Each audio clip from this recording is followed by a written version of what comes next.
opinions expressed on this show do not necessarily reflect those of the Barbers Chat Network, our great partners at H&B Media, or any of our media peers. We're just five idiots who love sports and love to talk shit. If you're offended easily, then this show isn't for you. And for those of you who aren't offended easily, sit back, relax, and enjoy the show. Remember, it's only entertainment.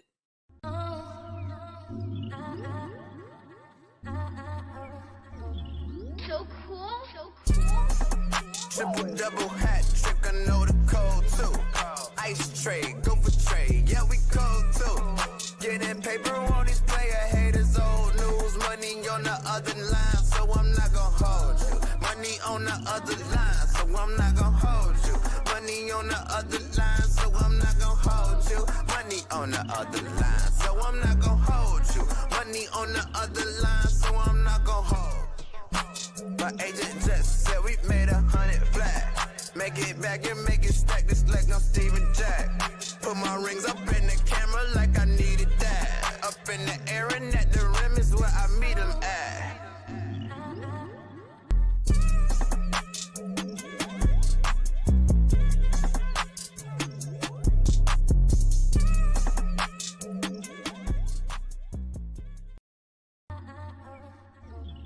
So cool. Triple double hat trick, I know the code too. Ice trade, go for trade, yeah we cold too. Getting paper on these player haters, old news, money on the other line, so I'm not gonna hold you. Money on the other line, so I'm not gonna hold you. Money on the other line, so I'm not gonna hold you. Money on the other line, so I'm not gonna.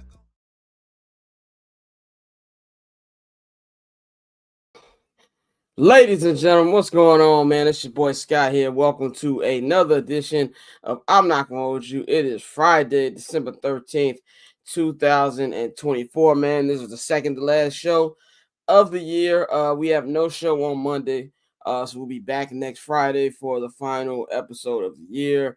Getting you ready for our holidays, recapping everything that happened in the year, and just getting you ready for another year, man. But I'm your host, Scott Lewis. Of course, you can follow me on all social media platforms at Barber Chair Scott. You can follow the Barbers Chair Network at Barbers Chair Net. Follow our partners, H&B Media, and at H&B Media TV on Twitter, and at H&B Media on Instagram, man. If you are listening to this podcast version, we appreciate you for listening to the audio as well. Subscribe to our Patreon, patreon.com/Barbers Chair Network. If you are listening to audio, you can take the link that's in the description box. It'll take you right there. If you're watching this on YouTube, you can take your phone right up to the QR code, and it'll take you to the link for all four of our different tiers. If you subscribe to the $10 holla, that is the $10 Barber's Chair All Access tier. That means you get 25% off on your first order at the Barber's Chair Network shop. That is bcnetshop.com. Get all your hoodies, crew necks, everything we got up there available, man. It's cold as hell in the majority of the country. So get you one of them things, man. We got a packed show for y'all today. Mikey's not in today, but Courtney will be joining us later on in the local hour. We got some baseball to talk about on there. I'm here to bring some of you Cub fans back to a little world I like to call reality. But we're going to get to that later on in just a second. We've got some football talk in hour two. My brother Flows, one half of 79 Halas, he will be joining us specifically to talk about Bill Belichick, him becoming the head coach at Chapel Hill at North Carolina. He has a take that he wants to get off on that. And also, shout out to Kev on stage. He put something on his Instagram called Things Black People Would Get Mad at You If They Knew About You. And so I want to play that game with my co-host today, man. But speaking of my co-host, let's bring him in. Let's bring in Dante and Bang. Dante is fresh off his golfing trip in sunny Florida. And we got Bang here. You can follow Dante at Octoberzonte on Twitter. You can follow Bang at JR Bang on all social media platforms. Dante, how you feeling, brother? I'm solid, bro. Just got out of training for a new position at work, so I'm gonna be smoked for a couple shows. But looking forward to everything we got going into 2025. We're doing our exit interviews. Appreciate everything that everybody's done for the brand this year. We've had a lot of support. You know, y'all keep watching, keep dreaming, keep ordering shit off the merch site because we do need those sales. You saw the high rise. This is not cheap, so you know we appreciate everything y'all do, man. But no, I'm good, bro. How you been? I'm pretty good, man. I'm reaching for the part of the end of the year where like you still got a couple more things to do before you go into like a 2 week slumber where you do nothing but sleep, drink, and just watch TV. Lucky I'm you. Bang, you run all of Midwest radio, so some of us don't have responsibility like you. It's not just Midwest, fam. It's the South. All right. Excuse me. East. We didn't Bang ask you to Wom- become right. We didn't ask you to become important at work. right, Yeah. Bang Wom's games. And I got kids in the background talking about some popcorn. How come you didn't make him no popcorn? How you just gonna make yourself some popcorn? I don't have children. And this time of the year, I'll be really glad I ain't got kids. And this part of the year, I'll be really good. But Bang, how you feeling? But nah, man, I'm pretty decent. It's definitely been a lot of stuff going on. Hey, but forget me, man. Shouts out to Randy Moss. Just went on Instagram Live, said that he was battling cancer. They had found cancer, took care of some things on Thanksgiving and stuff like that, man. So shouts out to Randy Moss. Definitely. Hopefully he beats this all the way through. Sad to see our legends go through stuff like this, especially like stuff like walking through a cane and all of that stuff. And Randy Moss is definitely one of our legends of our time. So man, prayers up to Randy Moss and his family, and go ahead and beat this thing. And I'm glad they found it and they were able to take it out. Like you said, he still has to do the chemo and stuff like that. But it sounds like the big threat isn't there. So that's amazing. Cancer, man, is a weird thing, crazy thing, because it kind of feels like it comes out of nowhere. You know what I'm saying? Like I know my dad had what was it, pancreatic cancer. I think it was like 15 years ago. I was 21. Yeah, it was 15 years ago. Damn old. I was 21, and I was not ready to be the man of the house. So and that's basically they found the cancer between his liver and his pancreas. Yeah. So yeah. When I'm 4 years away from 40, so I got to take the what's that thing they say you always got to take when you hit your 40s? Oh, I ain't have to take that yet. Colonoscopy. I got what they said 2 years. They said I'm good. Okay. But you had it already though, right? No, but if you listen to they said that I could wait till I'm 45. They said I'm good. Okay. I give my shit regularly checked out. But for those who listen to Summer Sessions, I did have some other stuff because what was that last year? At the beginning of the year, I was getting myself looked at to see if I had liver cancer. And I explained my experience on Summer Sessions. Y'all go ahead and check that out. Explain it on Some Dude as well. Go check that out. But yeah, that particular, like looking through that, yeah, man, it definitely makes you as a man start thinking about things a little bit different. Yeah, and we advise people to go to the doctor too. Like I know a lot of black men don't go to the doctor. I go to the doctor all the time. Like I just had a doctor appointment last week. I want to know if I'm dying. Like honestly, like if something's happening to me, give me a warning. You know what I'm saying? Let me know. I understand niggas be scared. I had a grandfather. I met him, but he died when I was like 3 or 4 years old. And they said he didn't like going to the doctor. But yeah, so more prayers up for Randy Moss. Prayers up to anybody dealing with cancer, man. That's a tough thing. Yo, before we get to the sports, did y'all see the Jamie Foxx stand up? Yeah, I saw it. But I know I saw some people say, "Oh, it wasn't funny." I wasn't looking at it for comedy. Once I found out what it was actually gonna be about, I thought it was pretty good. Like I didn't go into it thinking about, oh, Jamie's gonna make me die laughing. Like, I honestly, my hot take is I don't think Jamie's that good of a stand-up to begin with. I think a lot of niggas are funny. If we're doing elite stand-ups, I'm not putting Jamie Foxx in that. He's good though, but I get what you're saying. Yeah, you know what I'm saying? Like if I think of stand-up, I'm thinking like the elite of like Dave Chappelle, what's called Patrice O'Neal. Paul Mooney is probably my favorite stand-up ever. But guys like that. But anyway, yeah, Jamie is the most talented man in Hollywood by far. Like by far. He can do everything. He's not a stand-up comedian, but this special I thought was beautiful. I thought that you could really see, everything that he's still dealing with that he had to go through. And I'm actually glad that we didn't know what happened when it happened. There was so many stupid stories that were going on when he was, recovering. He's a clone and things like that. And I'm glad that he was able to tell his story about it. The parts with his daughters on there were great. And the Diddy joke I thought was hilarious. And I also find it's funny everybody's getting out of it in front of it now. Will Smith was like, hey nigga, don't be putting me up with that nigga. I don't know what's going on. But that nigga Jamie said, I thought the devil was coming for me, and look around, it was Diddy. That was hilarious. But I thought it was a good special. I would tune in, check it out for anybody out there, man. I got a list of stuff I gotta watch over my 2-week break where I'm doing nothing. But yeah, but I got like a list of new shows I gotta watch too, but I didn't got stuck into like another Sopranos rewatch. So it's like once I finish that again. Yeah, G, I just watched Cross, G. I think y'all lied to me. I didn't see y'all Cross. lied to me.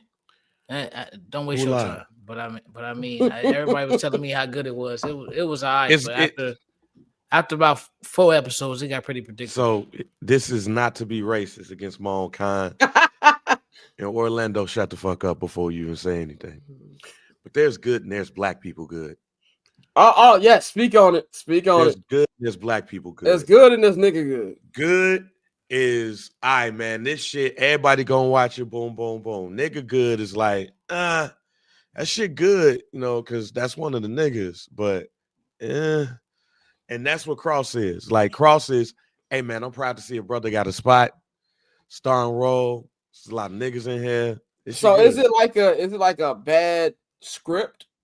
Like I think Aldous Hodge is a decent actor. So I say decent. Like I'm not saying I would say casting. Okay. I mean, the casting, storyline, there were so many holes in the story. Like it was just a lot.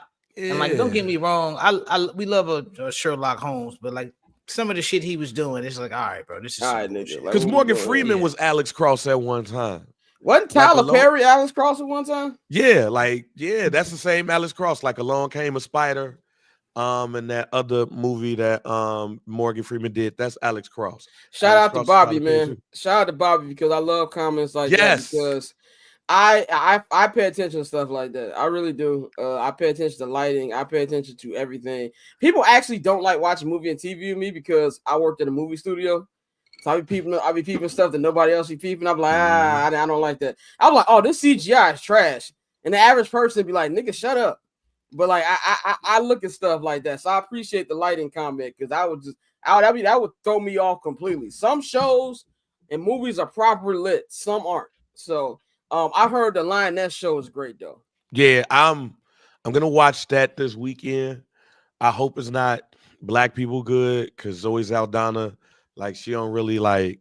Zoe Saldana don't even be messing with niggas like that. So that's why she don't like good. When I see her, even when I be watching like Marvel shit, I don't be like, yo, I gotta watch this shit because of her. What's funny? I've liked Zoe Saldana since I saw in that Bernie Mac movie, her Ashton Kutcher, but I know she don't fuck with niggas. She that's probably the last like. She definitely. Like, I know black. Yeah. I know black. What did Godfrey say? I know black. That's definitely Zoe Saldana. 100%. 1000%. Well, Silo, I gotta get caught up on Silo. That's on Apple TV. And I think I've seen everything else I want to see. I still gotta watch Mary Kingston. I heard amazing things. That's my shit. That's my shit. Yeah, I heard my man Clint Barton, Hawkeye, is killing it. Yeah. So I got a Yellowstone or good things about Yellowstone. Like there's so many shows I gotta watch, but now I got caught in my comfort shows rewatch. Like I just started rewatching Snowfall too, nigga. Like I'm gonna get to it. I will get to it. But I can't get into Yellowstone because it's too Caucasian. It's too. Hey, I can appreciate a good Caucasian show though. Like I can appreciate a good Caucasian show because like Billions, and all of that shit. But when you start getting into the country. Shit, I get what you're saying. It's too white people. So you didn't like Ozark? Ozark, they still had like dumbass nigga moments. Like even though they was white, it was like, okay, these niggas is crazy. But they wasn't like on farms and doing all that shit. Was in Missouri. Hey, what's the show? But it wasn't on farms, nigga. They wasn't on farms and doing. What's the show with Sylvester Stallone? That like everybody said. Tulsa King is good. Yeah, King of Tulsa. Yeah. I heard that was joined. Hey, Miles, Severance gang, we back. Severance season 2 next month. I couldn't get into it. I tried. Severance is hard. I tried. Hey, y'all finished this season in the Industry, right? Yeah, of course I did. I got to get all the way back into it. Sure. industry was something that I caught doing. It debuted during quarantine. Yeah. Like, so that's why I got on. But Severance, man, shout out my man Gaylord Fokker, Ben Stiller, holding it down. That is a great show, man. But yeah, that was just my TV taste. I got a lot of stuff to watch. I will get into it over the next couple weeks. But it's time for the local hour, man. It is the local hour. There we go. The local hour, man. We got a lot of stuff to talk about, not just the Bears. We got some White Sox and Cubs news as well. Both teams made trades, one for the betterment of their team, and the other because them niggas just don't know how to build a good team. Hey, let's trade one of our best players. Fuck it. We're not gonna be good another presidential term. So we're gonna talk about both of them in about 45 minutes. Courtney will be joining us for that. But let's talk about Ryan Poles and Kevin Warren, man. We're gonna get into this.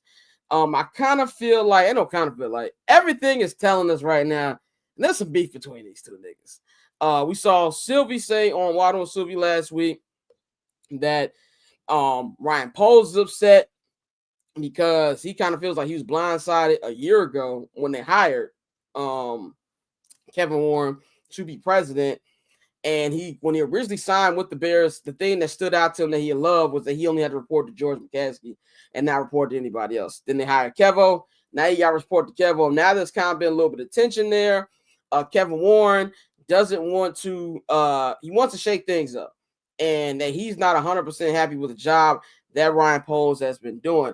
And then today, shout out to my two colleagues, Dan Wiederer and our guy, Adam Johns, friend of the program. Two excellent articles today on the status of what's going on in Halas Hall, about the stories that's been going on. We're going to quote Dan Wiederer a little bit more because his really showed you the difference between what's been going on with Ryan Poles, what's been going on with Kevin Warren. John's piece really focused on, Kevin Warren might want to get rid of Ryan Poles. But don't forget George McCaskey hired Ryan Poles. He went to go pick him up and things like that. Will he allow Kevin Warren to fire him? So I want to bring up some of these quotes from Dan Wiederer's article. And this is in the Tribune, if I'm not mistaken. So let me just make sure I double check. Yeah, Tribune, ChicagoTribune.com. So this one is from Dan Wiederer. He said, the Bears' initial union with Matt Eberflus elicited more shrugs around the NFL than accommodations. Multiple league sources have told the Tribune that had the Bears not hired Eberflus, the Colts were set to fire him, and he quite possibly might have had to seek a position coach role elsewhere in the league. Instead, Poles handed him the Bears head coaching role. Let's see the next one. There we go. And one former AFC executive said, what big time coach is going to sign up, no questions asked, to work with Ryan Poles right now? If you are a serious candidate, you'll need to ask yourself, and more importantly, them, what is the level of belief in Ryan and where exactly does it stem from? It sounds harsh, but the first question I'm asking is, why is he to save his job? And I want to walk with absolutely no reservations about their answer. And then another part here said the former AFC executive, all that talk over the summer that Caleb was being dropped into the best situation a rookie quarterback has ever been in, I honestly thought all of it was incredibly cringeworthy. Sure, they had accumulated talent for the offense, but I was looking upward and inside the organization, to the coordinator, to the head coach, to the GM, to the president, to ownership. The argument could be made that there was 0 for 5 in that regard as far as having people and structures in place that were proven in any way. Was there any more to this? Oh, there we are. We got a couple more. Throughout his coaching tenure, Eberflus was described inside Halas Hall as awkward, corny, inexplicably isolated at times, even when it came to interacting with his assistant coaches. There was a miscalculation to the connectivity piece with Matt and his ability to rally guys, one source said. After a while, you run out of sayings, you run out of slogans, you run out of coaching one-liners. When all that runs out, who are you really? And do you still have the ability to tap into your guys so they can maximize their talents for you? If I'm Kevin Warren, one league source said, I owe it to myself to ask difficult questions about what has been sold to me about Eberflus' leadership and why Poles' vision was so out of whack with what unfolded. With all the hype the Bears were generating this offseason, you would have thought they were a shoe-in for the playoffs. Eberflus had it all sitting there for him. He was given opportunity after opportunity, and not only wasn't he great, he was horrific, and you could write a book on that. This one right here. Some believe Poles may have gravitated 3 years ago towards a differential head coach who wouldn't make waves or meddle or be confrontational when it came to building the roster and setting the team's big picture. Poles, it has been perceived, was true visionary to the relationship, and Eberflus' top priority being the motor team, they play hard and stay together. Added another league source. I can't speak with expertise on their relationship specifically, but when you are a rookie GM and you want it to be your show, I can see operating with that mindset, even if maybe 100% subconscious. There's a lot more on that too, so I would check out their article when you get a chance. Shout out to Dan Wiederer. Everything we've been hearing over this last week, especially with the Bears getting blown out by the San Francisco 49ers, a same team who couldn't even muster up 9 points last night, it kind of feels like things are pointing to maybe Ryan Poles lose his job. And this has been a conversation that has really taken over Bears media.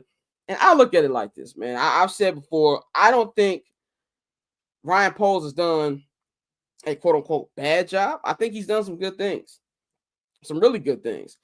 But it really feels like in order to get what you want to get, and we've heard a rumor this week that came from Brad Biggs that said that Kevin Warren was given the green light by George McCaskey to spend whatever he wants on the upcoming head coach, and that they're targeting on Ben Johnson. So it's a lot of things to do that. We hear about Bill Belichick, which we'll talk about in hour 2. Bill Belichick was interested in the Bears job, but didn't take an interview with them because he heard they were full laser in on Ben Johnson. Ben Johnson is told in Rappaport, he's told Albert Breer, Tom Pelissero that he's looking to line himself up with a franchise as a plan and then line up with another GM on the same timeline as him. So if the Bears are really going full in and trying to get a Ben Johnson, this sounds like to me, especially with these pieces, let's be very clear, people, those of you who don't really pay attention to this, that's not a coincidence that these kind of articles came out at the same time. This stuff is coming out for a reason, and this tells me that I believe January 6, 2025, that Ryan Poles is going to be out of a job. I don't really think anything is going to save him at this point. We've seen the culture problems. If you even go back and watch some of the older Hard Knock episodes from this year, it looks very cringeworthy now. The air of confidence he had compared to where it's at right now, man. And I just feel like this one's a wrap. I don't think there's much to save him at this point. And now I think we got to think about who's going to be the guy who's going to step in and line up with Ben Johnson. Dante, I want to go to you first since you weren't here on Monday. What's your thoughts on all this smoke that's coming around Ryan Poles' job, and does this article tell you anything different? I think they lining them up to throw him under the bus. I think it's not more of a if, but when. I know we've been, begrudgingly saying that, but we think they're gonna lose out this season. I still do, and I think if they lose out, it would have kind of like awkwardly enough. It's kind of like with Justin last year. Poles this team had to go on a run at the end of the season for him to save his job, and that is not happening right now. And so I think when you see articles like this drop, it's kind of more of a writing on the wall that he's about to be out of here. And it's really kind of crazy to me that it's flipped so quickly. Because, again, like you said, coming in saying, oh, well, we've put this rookie in the best situation any rookie's ever been in, just the air of confidence that they had, despite the fact that we still didn't go as hard as we should have to fill certain holes. And the mistakes were obvious. We just overlooked them because we thought that the position players, the skill position players we picked up would outweigh all of that. And it just wasn't the reality. We all know how this game goes and that, we were still light in the trenches. But I think right now, this is clearly, I can't even say this because I just don't believe it. But it looks like McCaskey is trying to get it right, and he's trying to allow his VP of football ops to really line this thing up the right way and not have another situation where you have a GM and a head coach who aren't aligned. I mean, that just leads to more confusion down the line. So I think he's going to lose his job at the end of the season. I don't want to all but guarantee it, but I think this is lining it up for them to cut the cord on Ryan Poles. And Alex brought up Ray Agnew to something that Bang brought up on Monday, and it's kind of a name that got floated out there too today. Bang, what's your thoughts on this new article that dropped from Adam Johns and from Dan Wiederer? So I didn't get to read all of it when you had shared it. So a lot of this was Mikey, by the way. I gotta give Mikey his producer. Shout out to Mikey. That was Mikey. So a lot of this I was hearing for the first time, and wow. I figured this was up next. I talked about it on Monday's show. That as stuff started coming out, it just lets you know that Ryan Poles' job is in jeopardy, And both of these two I would consider hit jobs. I would consider both of these articles as his jobs on Ryan Poles, and it's just letting you know that Ryan Poles' job is no longer needed as the Chicago Bears. And you're right, Dante. You're right.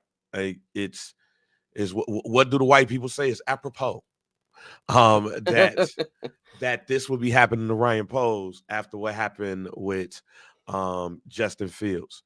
But yeah, the writing's on the wall. If you want Ben Johnson has basically just told you what he's going to come into if that is what it is. And when I looked at the organization, I had already said to y'all that if you can rate an organization, especially in your division of people, you are going to it's going to be good for you. Because it should be good for you because if these people are good, you're rating some of the best coaches out of the organization that's kicking your ass. So Ben Johnson, currently right now is the offensive coordinator. You got Dan Campbell, who runs the team as a CEO, leader of men, right? So you got Aaron Glenn, who's probably going to be the next head coach of the New Orleans Saints. Then you got Ben Johnson. They run those teams, so to speak, the offense and the defense. But if Ben Johnson is looking for stability, look at who's the assistant GM or director of college scouting, who has a relationship with Ben Johnson. So I threw out Ray Agnew there because he's the assistant GM. He probably has a relationship with Ben Johnson. That organization has been winning in the draft, and Ray Agnew reportedly is a big part of that. Him and the GM, the current GM, both came from the Los Angeles Rams organization. That organization has who? Sean McVay. How do people think about Sean McVay? They think he is a great leader, man, and they think that whole organization, I mean, just look at them right now. They love the people that come out of that organization, right? So it should be a big win if the Bears could get Ben Johnson.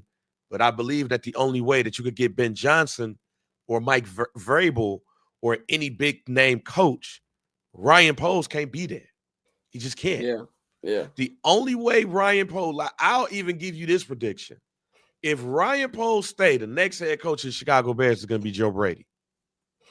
I mean, I don't know who it would be. I know if he stays, it's not going to be Ben Johnson or even a Mike Vrabel. That's what I'm saying. It's not going to be them two. Yeah. It's going to be Joe Brady.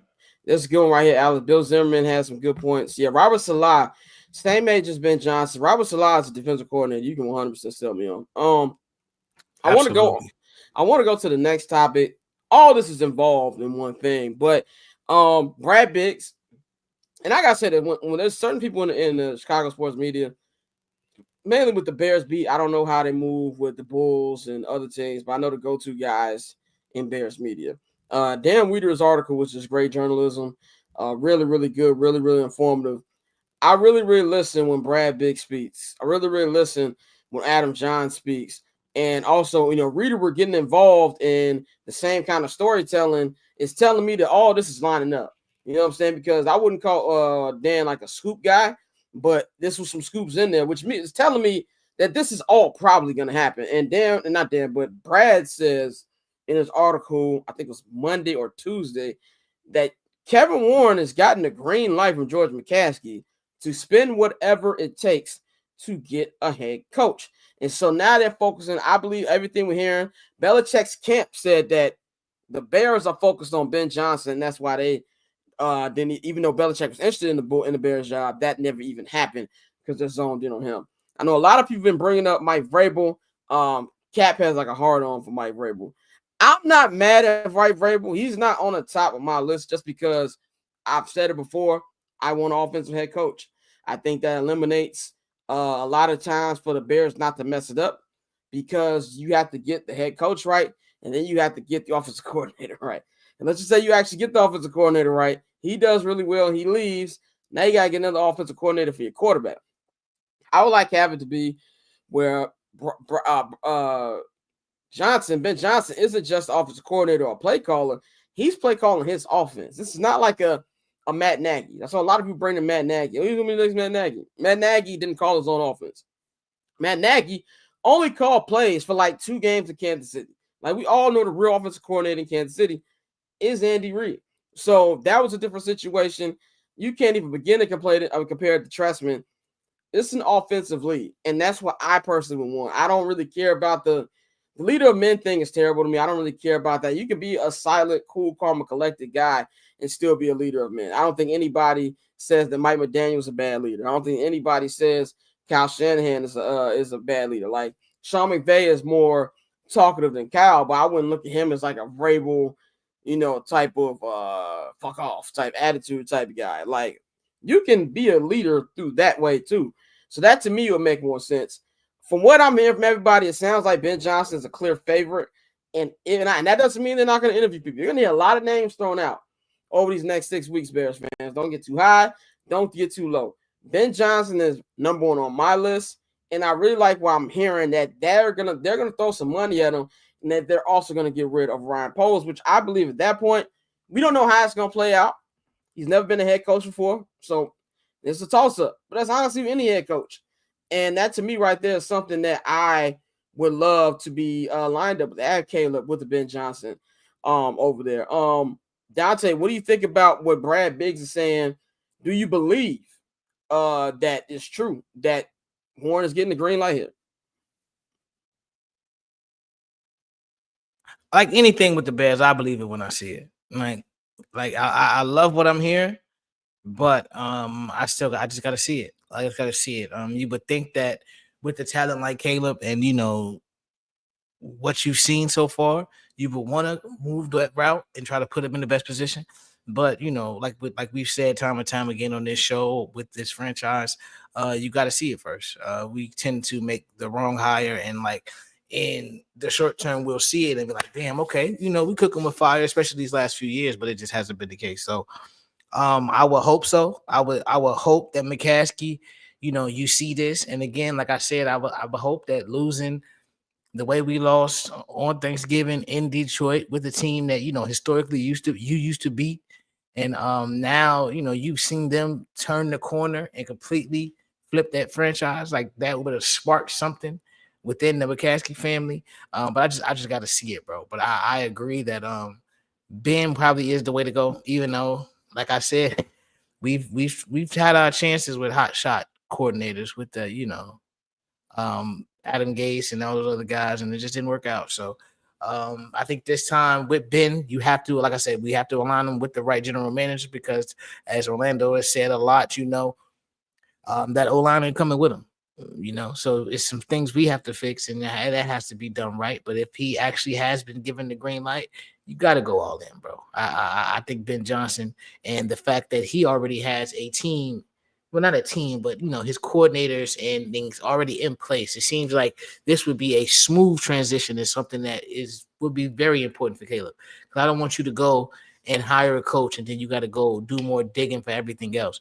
If this is a guy who pretty much has his staff together already, and they're just like, yo, we locked and loaded, ready to go, then y'all should go. I think that's the move they should make. So again, I hope he's gotten that green light, but that's something I'm gonna have to wait to see.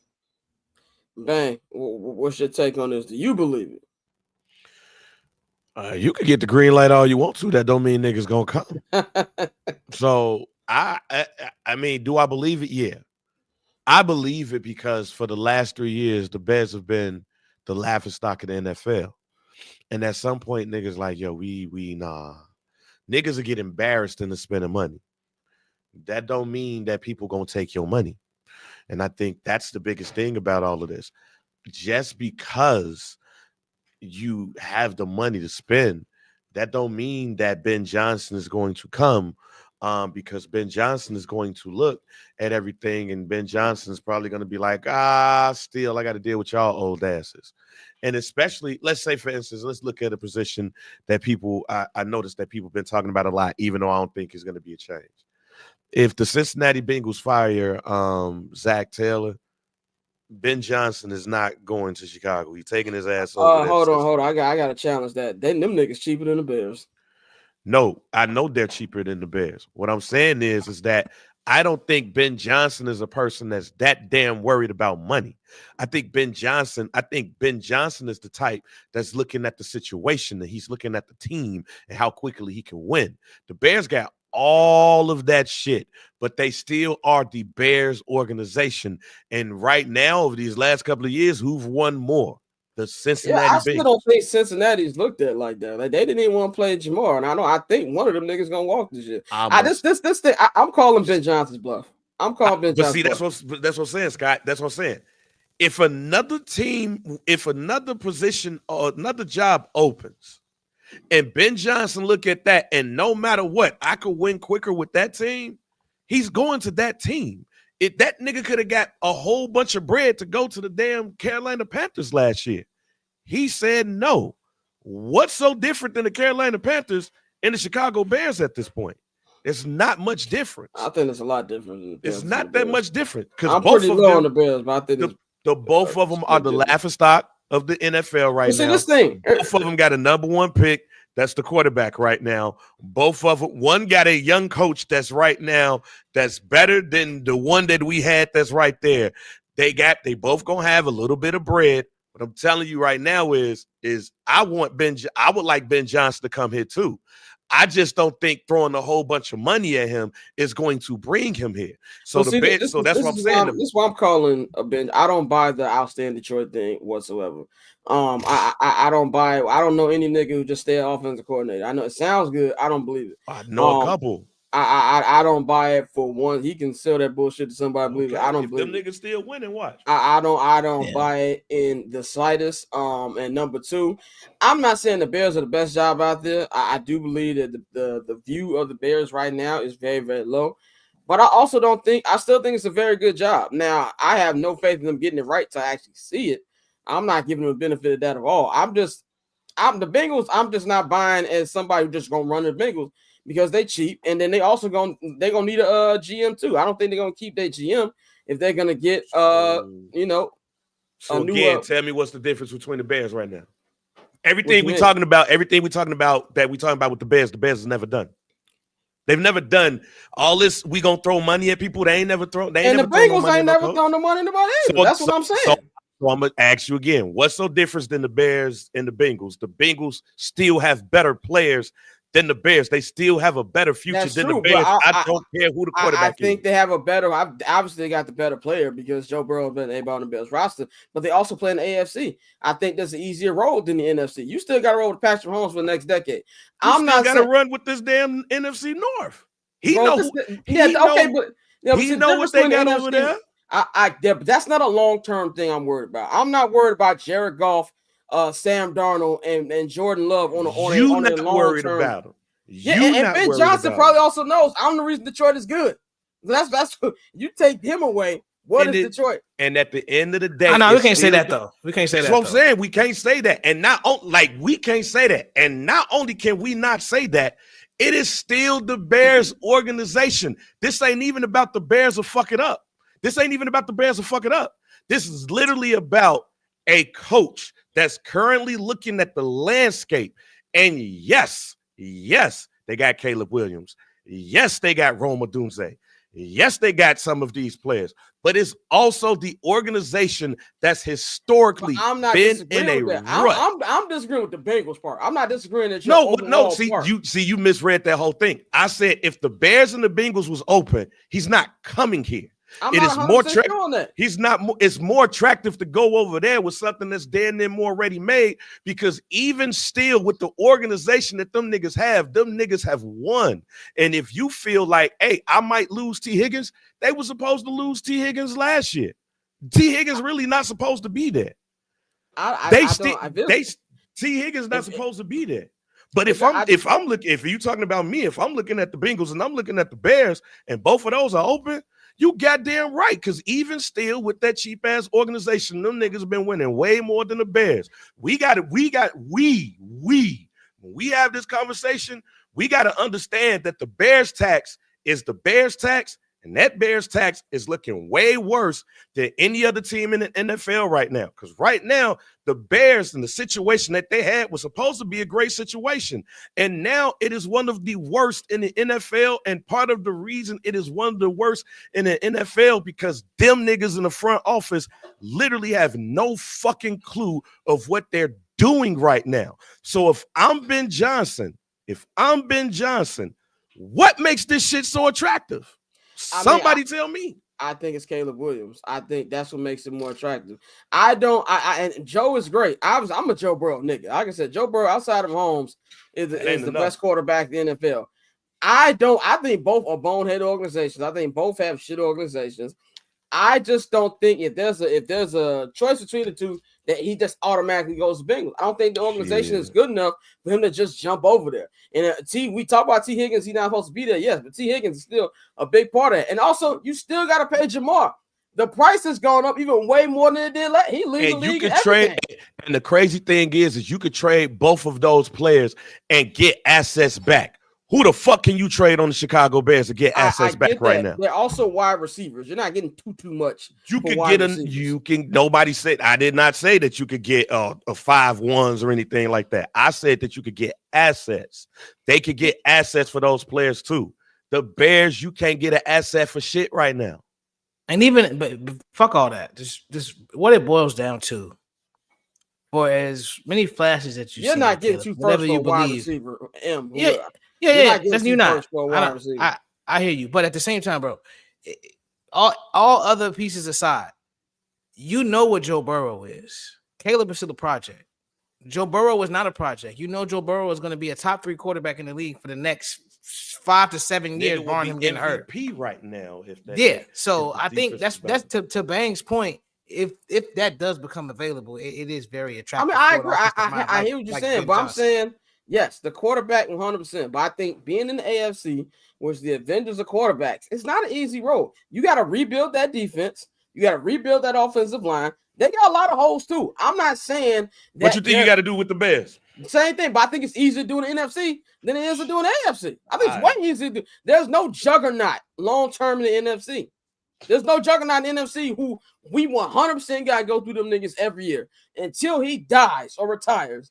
You got to go through Patrick Mahomes. If you think you're good enough, it don't matter. And we can say that. Niggas said that by Tom Brady. That's not you can. We good enough.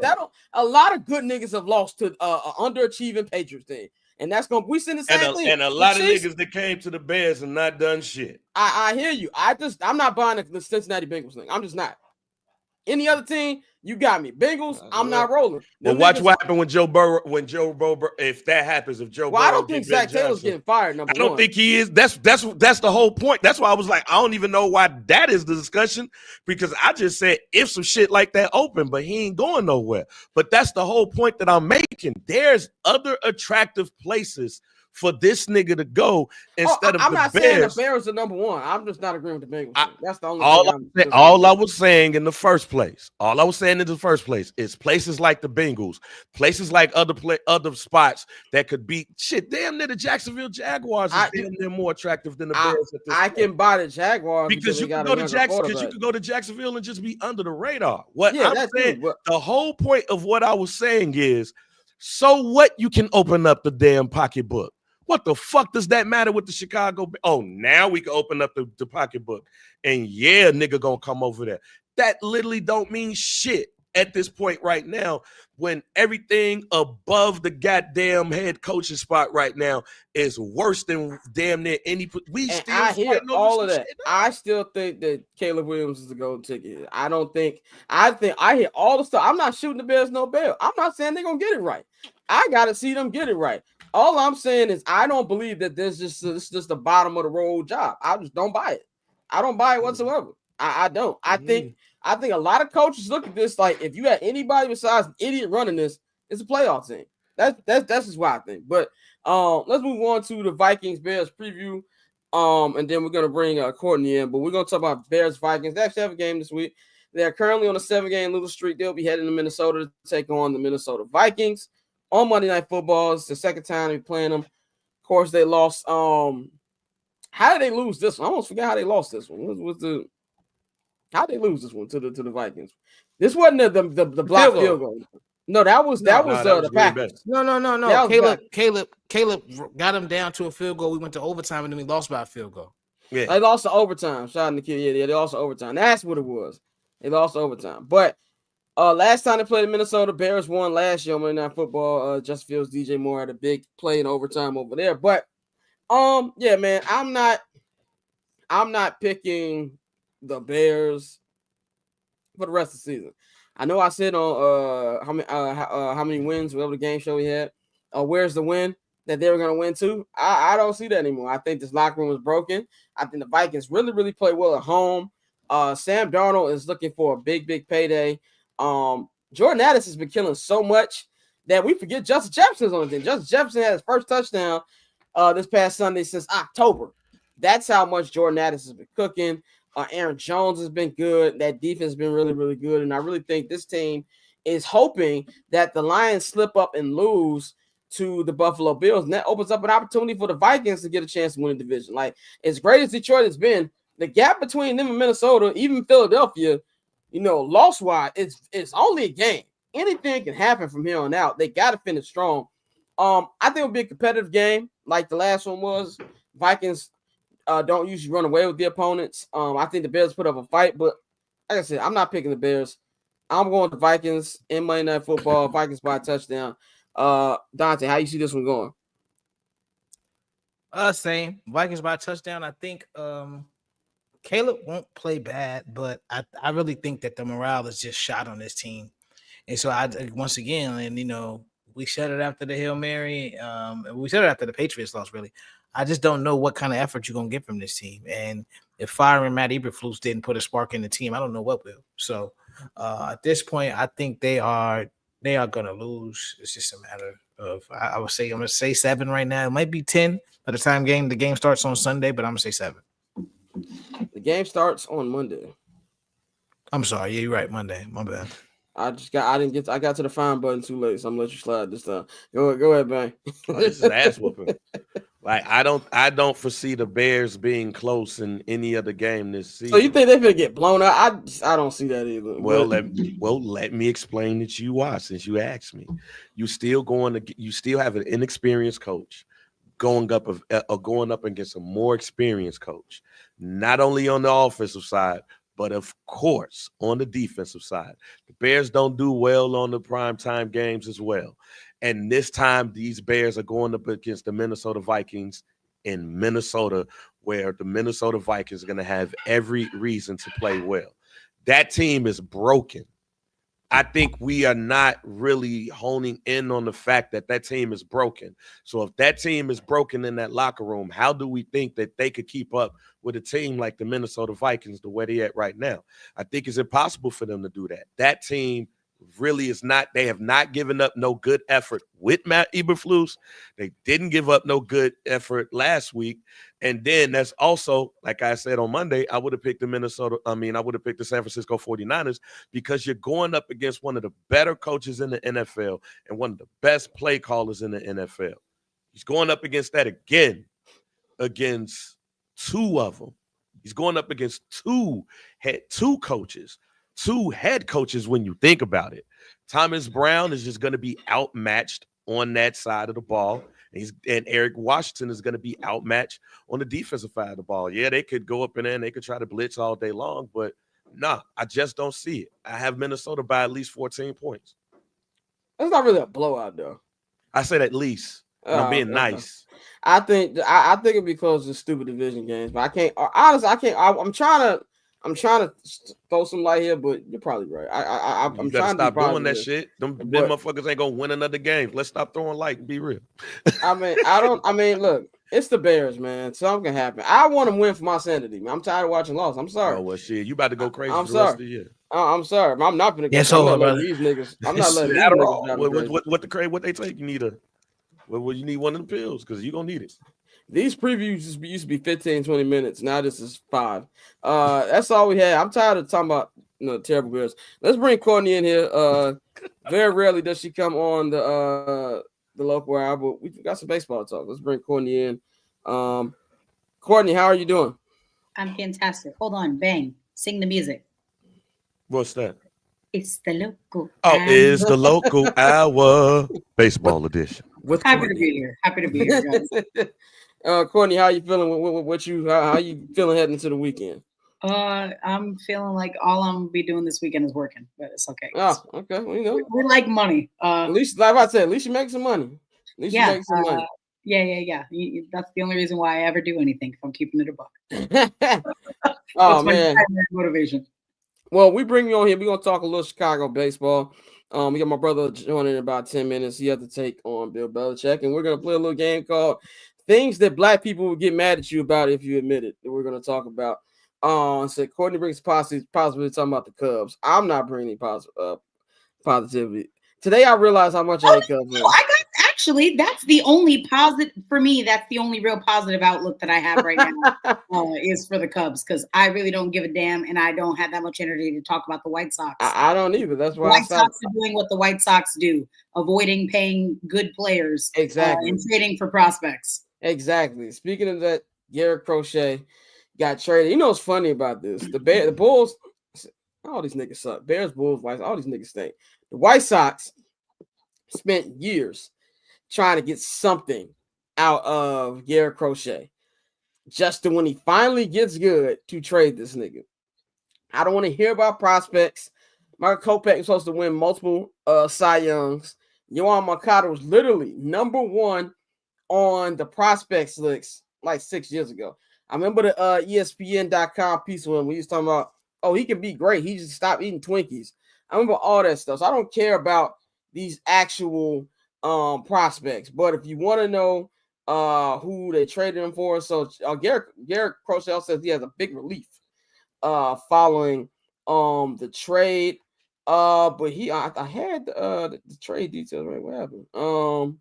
He was traded for, I have it right in front of me. Okay, thank you. He was traded for outfielder Braden Montgomery, who's the highlight of that trade for me. Infielder Chase Meadroth and right-handed pitcher Wickelman Gonzalez. The name is a lot better than he actually is. And Kyle that sounds like that sounds like a name like when you fast forward through like 5 years on MLB The Show franchise mode. He sound like one of them. Wickelman Gonzalez is a crazy Gonzalez, yeah. But what's your? I know you said you don't have much thoughts on the White Sox, but what's your thoughts on this trade? Again, initial thoughts is the White Sox are doing what the White Sox do, and that's avoiding paying players. But I mean, besides just the cheap laugh, Chris Getz probably got the best deal that he could have. And I know people were kind of upset that he didn't trade Garrett Crochet last winter. I think he got a better deal this winter, all things considered. So, I mean, that's a positive. You got maybe a little bit more than you would have.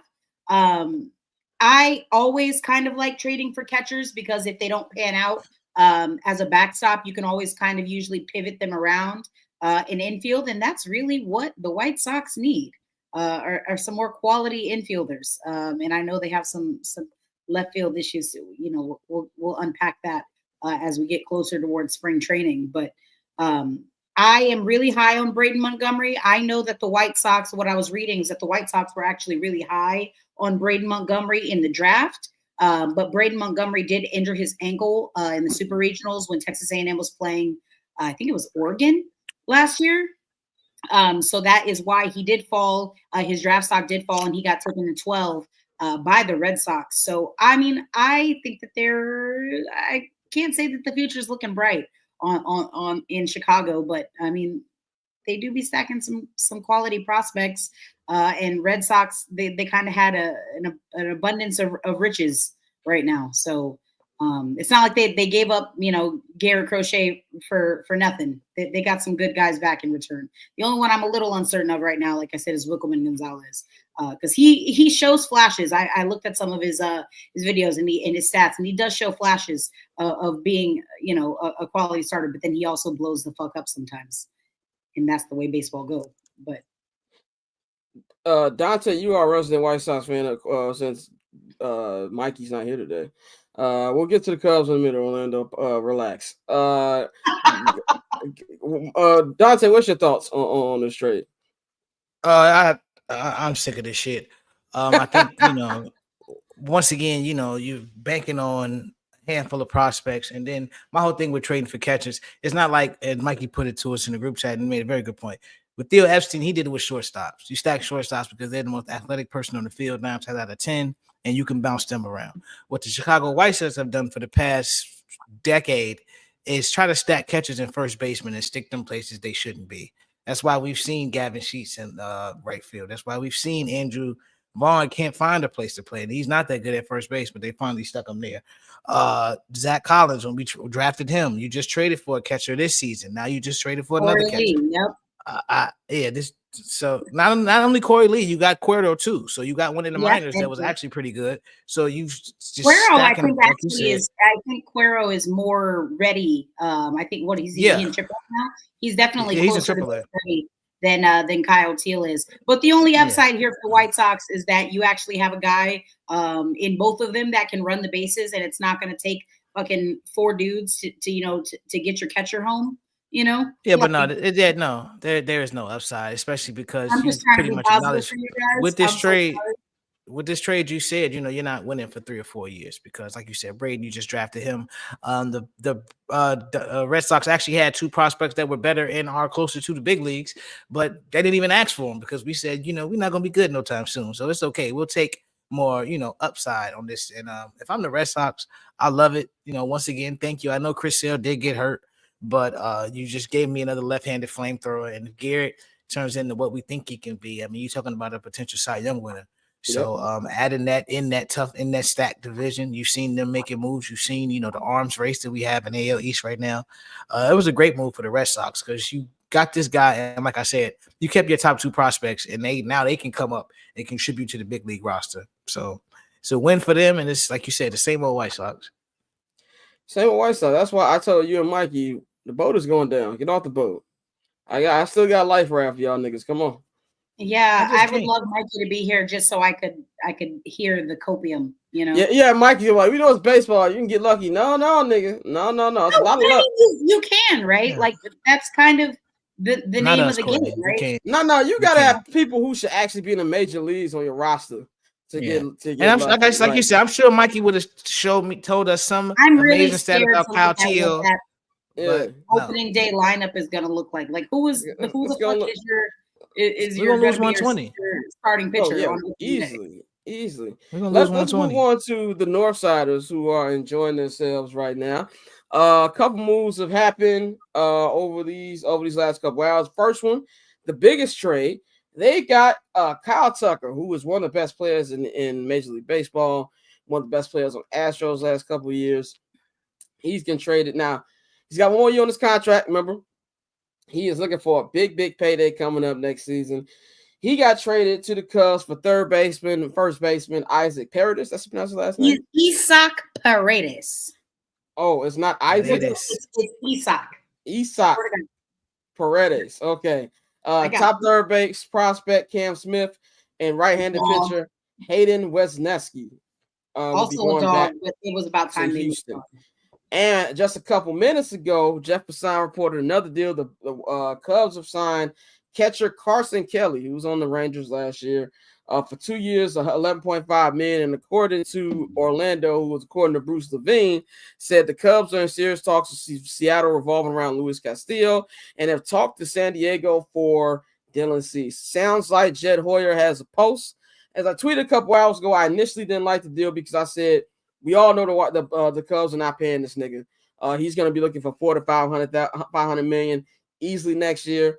I didn't think the Cubs were a Kyle Tucker away from being a serious National League contender. Now, they can win the division. Now, if that's your goal to win the division, cool. I think, Brewers.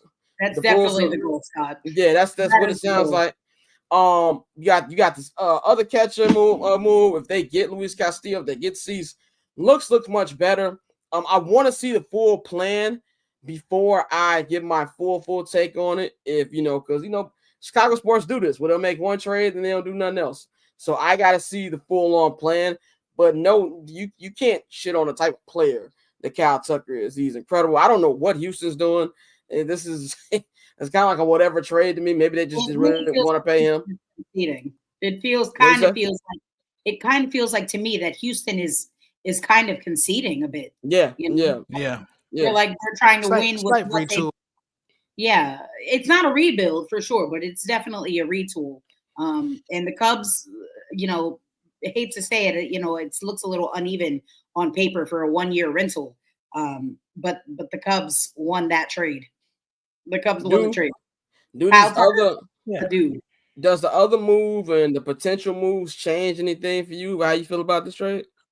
I mean, I don't really ever think that there was a place for Isaac Paredes in that lineup. It never really kind of felt like he was ever a Cub. I know he got dealt there from what was it, Tampa? You would know better than me. Yeah. Oh, yeah, no, it was Tampa. It was Tampa. Yeah. It just never felt like he had a place in that lineup. Cam Smith, I don't think he was ever going to really pan out, in Chicago anyway. And that basically kind of signals that the Astros will be moving on officially from Alex Bregman. I think Alex Bregman will be a Yankee. And in addition to players that will be Yankees, I think Cody Bellinger, that trade is going to be happening probably sooner rather than later. Yeah, no, that's my thing. If you the Cubs, sign Alex Bregman. Like, what the fuck are y'all doing? Like, sign Bregman, trade Cody, get somebody back from the Yankees, probably more pitching because that's what you need. Even though I don't think that require them to spend money, big league ready pitching. But but that's my point, bro. Like, you make a move for Kyle Tucker. It is a great move. I won't sit here and try to shit on the Cubs because Alex Bregman at third for the Cubs would be fucking sick. Right. If you bring in Bregman, even though your infield's already fine, but bring in Bregman, that's an upgrade at third little base, ass bro. park too. In that ballpark, come on, man. You trading Cody, he's gone. This pretty much confirmed that. So that's my thing. Dansby at short and Alex Bregman at third. That's fire. And Cam Smith is going to be a dog. I agree. Yeah. But that's my thing. This feels like a win now move for the Cubs, and they never make win now moves. So it's like, what is next? Like, what are we going to do? Kyle Tucker is going to go off this season because he's trying to get that big payday. Yeah. Oh yeah, 100%. We know that. Payday and like bro might actually start stealing bases again. I can't wait to see. You damn right it's bad. Fuck the Cubs. That's gonna be one of the few words you're gonna say. My go down. Like, let's be very clear. I'm just being realistic. Like, it's a great move. Like, Kyle Tucker, it's Kyle fucking Tucker. He's an all-star. We know who Kyle Tucker is. But what are the moves that are gonna follow this? That's what that's why I'm waiting for I get my full grade. Like, I if there's more, if we look back in like 2 months and there's more, that's cool. But I just want to clarify. Salute to Jed though. He made a move that needed to be made. I'm not a Cubs fan. I don't have a dog in the fight. He made the move that needed to be made. It provides maybe a little bit more intrigue into this lineup. Hopefully, we don't have to see fucking Seiya Suzuki flailing for his fucking life out there playing defense in right field. I'm tired of seeing it. Put him in at DH. I think it's a good move for the team. Oh, but he said he's not DHing. He won't. He said if y'all want me to DH, trade me. Yeah, exactly. He said I'm not trying to do that. Suzuki? Yeah, he's not down with the DHing at all. Brother, you better figure it out. You know who they need to go after now? It's Sasaki. No, they have a meeting with him. They have a meeting set up. It's gonna sound terrible. They need what? It's gonna sound terrible. That's why that nigga ain't been traded yet. That's why that nigga ain't been trading it. They gonna bring him to the meeting to talk to him, like try to convince him to come. That's exactly what it is. I'm not. This is I don't hate the Cubs. I hate Cub fans. There's a difference. The Cubs ain't never did nothing to me. I don't like Cub fans. One move, these niggas start talking like they're the Yankees. That's always been my beef with Cub fans. But I think they better win the division this season. They ain't got. You ain't got no. I'm sorry. Cincinnati's gonna win that division. You put a lot on Cincinnati right now. Yeah. Ass last year. Yeah, you put a lot on Cincinnati. To me, ass. Yeah, they weren't ass, bro. Like, they were in it to the end. But Cincinnati's gonna win the division. But I mean, also the NL Central respectfully is a mid-off, which is why it's so frustrating to me to watch as the Cubs when they have the most money out of every team in that fucking division. You know why the fans respectfully have been so accepting of just the mediocrity that they've been getting. And that's my point. Yeah, Chicago sports fans, not just Cub fans. Chicago sports fans like that woman who always gets cheated on, but the nigga takes out to dinner one time, and the rest of the times they cheated on them forgiven. That's what Chicago sports fans are right now. This is what it is. This is a trip to Cheesesteak Factory.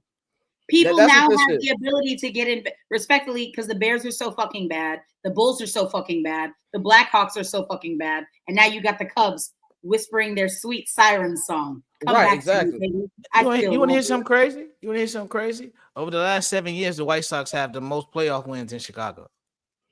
Ooh. With 2. I know you let that. I know Dante let that rock in the group chat. I can already tell he had that cracked up for a little bit. But we're gonna take a quick break. On the other side, we're gonna bring my brother in. We're gonna talk Bill Belichick. We're gonna talk things black people would get mad at you about if they knew about you. So we're gonna take a quick 1 minute break and we'll be right back.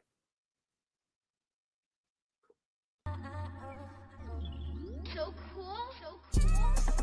Triple double hat trick, I know the code too. Ice trade, go for trade, yeah we cold too. Getting paper on these player haters, old news, money on the other line, so I'm not gonna hold you. Money on the other line, so I'm not gonna hold you.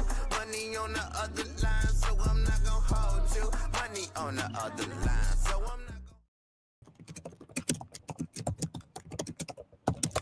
Yo, who was battling the screen over there? Yeah, niggas in a battle with the keyboard and lost. What are we doing? Yeah, who was that? Per my last email. I'm tired of you niggas telling me to do stuff before Christmas. Anyway, we got Bang. Are you ready to be brought back on screen? And you doing what you eating like Dante right now? We ain't know, but anyway. We got my brother Flows here, Flows Andolini on all social media platforms, one half of 79th and Halas and co-founder of this great company, the Bears Chairman Network. Brother, how you feeling? I'm pretty good. Pretty need to get off. All right. Before we get to Bill Belichick, I'm glad everybody. I was gonna tell Mikey if he was here. This is for Africans only. That's fucking crazy. But Kevin on stage put something on Twitter and Instagram that was very interesting. I commented, a lot of people commented, and a lot of people got mad at me when I said it. And I want to talk about things black people only spend like 5 minutes. Things black people will get mad at you if they knew about you. And I said a couple things. One, I don't like sweet potato pie. Number 2, I think grits is disgusting. I don't care if you put sugar on them or salt. We free now. You ain't supposed to be eating that. Number 3, Belly is a terrible movie. It was shot well, but that is a god-awful movie. That's not a hot take. That's a true take. And number 4, I didn't add this on. I know how to play spades. I'm not that good at it. I know how to play spades, but I tell people I don't know how to play spades because I don't want to get into an argument with other black people because niggas take that very, very seriously. I want to go to Bang. What was on your list? Because a lot of people got mad at you too. But before I go, who's ever said that Belly was a good movie? Oh, you'd be surprised. Yeah. You'd be surprised. You'd be surprised. I got about 5 minutes into Belly. That fucking nightclub, the fucking flashing goddamn. It's something good for the culture, but I ain't never heard nobody like, yo, this is a good movie. It's just good for the culture. Same niggas who think Scarface is a good movie. But that's you know what? Movie, boy. It's a bad good movie. But it's a bad good movie. With that being said, bad movie, but go ahead. With that being said, I don't eat greens. Wow. I don't eat cabbage. This is literally the most anti-black shit I've ever heard in my life. I don't eat peach cobbler. I don't eat watermelon. Honestly, y'all are Yankees. These are bad food things. Sorry. Greens is crazy. I'm not one of those. And anybody, you don't like greens. You'll love my greens. No. I won't love none of your shits. I don't like leafy vegetables. I don't like wet leafy vegetables. You don't eat kale? It's so good for you. Kale tastes like ass. I don't give a fuck. You better blend that shit and blend that shit and put it in a smoothie. I'll drink it, but I'm not about to eat it. No, I'm straight. Also, somebody said re-free now is crazy. You know what else is on the re-free now list? Chitlins. Oh yeah. Chitlins is on there too. But unless you've actively sat in front of a sink and had to clean that shit, the smell just stays with you. Yeah, I'm straight on that. Yeah, no, I remember. I don't. That's on my We Is Free food list for sure. What you say, Joe? I remember when Andrew used to make it when we were short. Yes, smell all through the crib. Bad. Terrible. All through the crib. Joe, what's on what's some things that if you have any? Belly is an awful fucking film. Scarface is also an awful film. Scarface is niggas love Scarface. You know, if I tell them Godfather, they be like, "Oh, it's cool," but Scarface is no. Scarface is trash. Oh, that's dangerous. If any nigga do that, they need to be shot. Unfortunately, it's a lot of folks. Funny, it's a few of the parents of my students we talk about films because I got a theology and cinema class where I try to do philosophy and theology through film. DCFS. And I told them that we use Godfather, and they're like, "Oh man, you ever try Scarface?" I was like, "What for? There's nothing good in that film. Only thing you have is a generational performance from Al Pacino, which is great, but that's it." Belly, I think it's one of the most impressive shot films in terms of going off tradition and filming it like this experience, this music video it's great looking. Outside of that, it's freaking terrible. Y'all MAGA is hilarious. It's freaking terrible. But outside that, nigga, I'm eating grits, sweet potato pie, greens, cabbage, all that. You niggas are tripping with all that stuff, bro. I don't know how you don't like sweet potato pie. It's sweet potatoes. That yeah, I'm tripping on that. I don't believe in mixing church and state when it comes to salt and sweet. Like we don't need to. Really? Your taste buds must be the crust is a little salty. That's the pinnacle of That's actually a great mix. It's like when niggas make sweet potato fries. Nobody asked that. Nobody wants it. You don't like a sweet potato fry? No, and also it's like the same people take their French fries and dip in the ice cream. You should be in jail. No. Hold on. Relax. You should be in jail. That's the move. That's banging. That's fries in the Frosty, G. I don't think Scott understands. You know, prison. You have mine are definitely more movie related. That's bang to that too. I don't understand putting a fry in the Frosty. I just thought that shit good as fuck. And I'm the fat one on here. That's fat shit. That's crazy. But no, I got two real quick ones. I never seen Roots or The Color Purple. Like, and I don't plan on watching them. Like, speaking of struggle movies, Love and Basketball's ass. Thank you. Yes, that is ridiculous. Love that is basketball ridiculous. I am tired of y'all whitewashing history. And so does Love Jones. Do it. I feel like I came on a freaking show with Love Jones. Love Jones is not ass. Darius Love Hall was a stalker. Okay, like that movie stinks. The best movie made in that era with the last name Jones is Osmosis. Okay, that's the best. That's the best black film. These are some bull ass takes. This is Love Jones got me plenty ass. This is nuts. Love Jones got me plenty ass. That's also, a great movie. Grits can be eaten with sugar. I will die on this hill. Know what y'all talking about Love Jones? Love Jones is a great movie because Love Jones had successful moves. But Love and Basketball isn't a bad film. It's just not great. Love and Basketball just isn't great. It's okay. It's a cool film. Since Scott might be an actual old way, I don't hate black quarterbacks. We got to stop this lie that was peppered. You do, brother. I don't. You only like the light skinned ones. Go ahead, Courtney. What's your No, this is not a safe space. I'm about to judge. Taylor Swift is better than Beyonce.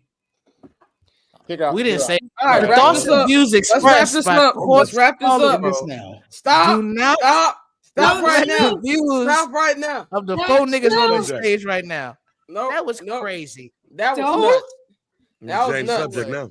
Oh yeah, let's just move on. I didn't say she's a better singer. No, she's not. We're gonna never play this game again. I didn't say she was a better singer. Oh, she's a better nothing. I just said she's better than Beyonce. She's not even a better white woman than Beyonce. You tripping? That's the You tripping? He said, you better. He said, this can never air now, Courtney. So you might as well eat cream of wheat or oatmeal if you put sugar on your grits. Hold on. Stop. I will. Old niggas, but it ain't bad. I will stand. No, man, that's ridiculous. Courtney, you have anything else besides that? Because that was nuts. That was crazy. I don't really think that was that crazy. My bad. Also, like I said, Beyonce is a better white woman than Taylor Swift. Now you tripping. That's crazy. No, I don't really have any. Oh no, don't be scared now. No, I'm not scared. I just don't have any other takes. I'm from Alabama, so I've eaten all kinds of weird ass shit in my life. Deer, raccoon, snake, gator tail, frog legs. I've eaten all kinds of weird shit. You ain't from where I'm from, okay? You ain't from the trenches like me. Let me take my Greenwood, Mississippi ass up out of here then. I'll talk to y'all later. You ain't from Bull Connor hood. My fault. You know the one thing I forgot? Okra. Okra's trash. Okra is actively trash. Fried okra is good. Okra is not good. Delicious. There's no way to make It just okra has to good. be It's just prepared fried well. okra. 'Cause sometimes it can be a little slimy, you know. Now, I don't I've know. had ones that were and not slimy. I just hate it. I just don't Hold think on, it's not a good listen. question. I like y'all banana pudding. That's I gotta don't eat be banana racist. pudding. I don't That's eat banana crazy. pudding either. That's nuts. That's That's gotta crazy. be Like, racist. Potato no, salad. banana pudding. Potato salad, banana pudding. I don't eat that shit either. Oh man. What Juicy say? That's gotta be racist. There's That's no gotta be way. racist. Well, anyway, man. Let's move on. Let's move on. I know my brother got to bounce, but let's talk about Bill I'm Belichick. sitting in an empty school. I don't have to bounce at all. Well, I thought you was trying to leave, so you ain't gotta be there all night. Excuse me, nigga. It's Oh, Friday they night. about to fight. Oh. Anyway, man, Bill Belichick is joining the North Carolina Tar Heels. He will be the new head coach. He signed a 5-year, $50 million $50 million deal. That would be 10 years every year, $10 million every year. And it's kind of set up like his son will be the coach when he's done. I won't say this came out of nowhere, but it came out a couple weeks ago. When I originally heard about it, I was like, there's no way this is actually going to happen. He wants an NFL job. I didn't think that was going to happen. He said, did I have grandmothers? Yes. One of mine is still living. Yes. So I did have grandmothers. But anyway, Joe, you said you specifically wanted to talk about this move. The floor is yours. So I'm going to say something controversial. Oh, I think the biggest thing I want to say is Bill Belichick is a system coach. When I mean system, I'm using it as a pejorative the way folks talk about quarterbacks. Now, this is not to say that he's not the greatest coach of all time. He is. You can't deny the championship rings that he has. I do not think it is a wise decision to hire Bill Belichick in any form in 2024, specifically not college. NFL, I think you have more leeway with that, but college, no. The biggest issue I have with Bill Belichick is the fact that he got something that most NFL coaches could only dream of. And what he has that only most NFL coaches can dream of, you can assume already, that's Tom Brady. Tom Brady, obviously the greatest quarterback of all time, but he's one of the healthiest quarterbacks of all time. He had this man for nearly 2 decades. That's consistency you just don't get. It doesn't happen, especially not to be at the top of your game. And Tom Brady was so great that the moment the man went to another team, a Super Bowl happened because he's that good. Now, obviously, that's not to say Bill Belichick is not the greatest coach. He's still the GOAT. I cannot deny his accomplishments. But my biggest issue is you're hiring a 72-year-old man to transform your program at a level that he has not been in quite some time, and you're doing it with North Carolina. Now, North Carolina, actually not in quite some time, the nigga's never been in the college level as a coach. He started with like the Baltimore Colts, like in the 70s. So to go to that, and then go to the college game, and you're spending $50 million on this man, I just don't think it's a smart decision. And you got to throw a little nepotism in. His son gets in there. Who knows how that's going to work out? But if you're Carolina, I'm sure the best thing to talk about is what do we have to lose? You're trying to get a new era. You're trying to build a program. North Carolina, I can't remember the last time North Carolina was relevant. I don't remember a time North Carolina was relevant ever in my 34 years of living. But I just don't understand the decision. Also, I don't understand the decision at the NFL level either. College, I don't understand even more, just because you're going to have to deal with the fact that you're dealing with young kids who don't care as much about winning a natty as much as they're trying to build that NIL up. And then you have to take a team that does a program that does not recruit with the best of them and start recruiting well. How do you deal with that? How do you address the differences culturally, age-wise with these young 18, 19-year-old students? And then you have to deal with the transfer portal. I just don't think that's a wise decision if I'm North Carolina. But again, they're not known for football. They're known for basketball. So I'm sure they're thinking, why not? On an NFL level, I do not trust him enough without Tom Brady. Bears fans were clamoring for Bill Belichick. And I get it, because he would automatically be the greatest Bears coach of all time without a single win. But you're coming to a situation where you're not going to have Thomas Edward Brady. And the effect that Brady has on Bill Belichick's career is just astounding. When he has Brady, the dude has like a 77% win percentage. When he doesn't, it dips below 50. And on top of that, it's also one playoff win. Now, I know folks remember, I want to say it was Matt Castle in like 2008 or something, 11-5, all great, amounted to nothing. And again, part of me, I'm being facetious and I'm just getting a takeoff. But I think the conversation around Bill Belichick misunderstands, one, how fucking old he is. At the end of this deal, he will be near 80 years old. And it's not like this is a man who's keeping himself in the greatest of shape. This is a man who is old and looks old, and you're trusting him to build your program up. I'm not hiring a 70-year-old coach, 72-year-old coach. It's just not happening. And so I never understood the clamor. And again, the game has evolved so much. He is dating a 24-year-old. Which is nuts. She's gross. I get it. She wants to get the bag. That's fine. She's gross. That's disgusting. It has to be the bag. Anyway, and so the game has evolved so much since Bill Belichick was at his prime. I don't know if I believe in him to adapt to this now. Again, I could be wrong, but this is just assumption. So there's that. Yeah, I don't even know if he's gonna be there the whole 5 years. I think you said it right. Like they went from Mac Brown, who was 73, to Bill Belichick, who's 72. Like it's not like this is a youth movement here. I think Bill, more than anything, to me, this is a pride thing for Bill. A lot of niggas been throwing dirt on Bill's name. What you've been saying is what a lot of people been saying about Bill over these last couple years, especially with the Mac Jones thing, with Brady leaving. Brady went on to win the Super Bowl.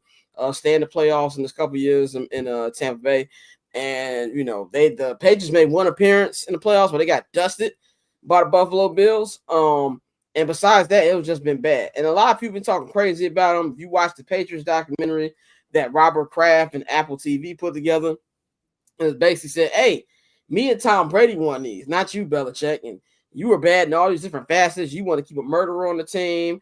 You want to do this, that, and third. I was the one who intervened and kept you around longer than you should have." I think he hears that. He's like, you know what, nigga, I'm finna go to college and prove y'all I'm still like that. If he was 10, 15 years younger, I have no problem with this. Like you just said, he's 72. I don't even think he's going to be there that long for the 5 years. I think maybe after 2 years, he might just ride off to the sunset and give it to his son. I do believe he still wants one last crack at it in the NFL. I know, Shane O'Mac, you said no teams called him in the NFL. That says a lot. He had to interview twice for the Atlanta job. I think, to me, he's the greatest coach ever, but I do feel like his time has passed a little bit. There's a lot of Bears fans, a lot of Bears media who are upset about the Bears not even trying to interview him. I have no problem with them not trying to interview him. To me, he has a thing that was great for that era. To me, that's like the NBA if you brought Phil Jackson back and he goes to go coach the Grizzlies. Right. Good luck. You know what I'm saying? Like somebody said that Bill Belichick's going to be talking to niggas who grew up on Boss Man D-Lo. That's a different generation, bro. Different generation. The ACC isn't world beaters. Clemson isn't a team that's going to run with anything. Miami jacked it this year. But I do believe this is a situation where you have $70 million they're going to spend in NIL dollars and trying to get the best commitments. I think that with North Carolina's perspective, they're looking at what Coach Prime is doing in Colorado. Maybe they can get a spin off of that. Granted, Coach Prime like 30 years younger, and Bill Belichick ain't Coach Prime. But I think that's what their, I guess like feeling was trying to reach out to him. I think it's a little more simple than that. Often since that, yes, the landscape has changed, but now when you have an alumni base like the University of North Carolina, where they have some of the richest alumni in the United States of America, it's like now we just want names. It's about name recognition. It's like, okay, we want Bill at the head of this, and we're going to go out here and spend this money, like you said, $70 million to fill out this football roster.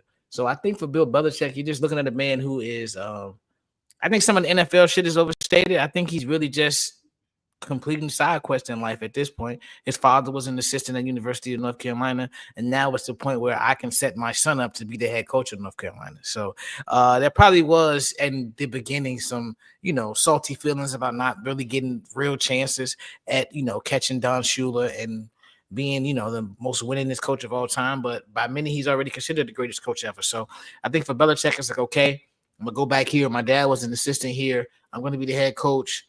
And more importantly, now I'm setting my son up to where he's going to be the head coach when I walk away. And now we can, continue the Belichick name at a place where, my father, his grandfather once was on the same sideline. So I think it's not as much about the NFL, just more so he's done it all. So it's like, I don't have to wait around for y'all and hope that somebody hires me. If you don't want to hire me, fuck it. I'm going to go over here and do this. And then I'm going to put my son on and ride off into the sunset with my shorty. And then he'll die in 5 years and she'll get all his money. Damn. All right. Go ahead, man. Hey, man, look, Look, I've seen what Bill Belichick is doing all the time for niggas in the hood. Bill Belichick ain't doing nothing different than a drug dealer going to a small town and going up and set up shop. That's what Bill Belichick is doing. He can't go over here because they got the product over here.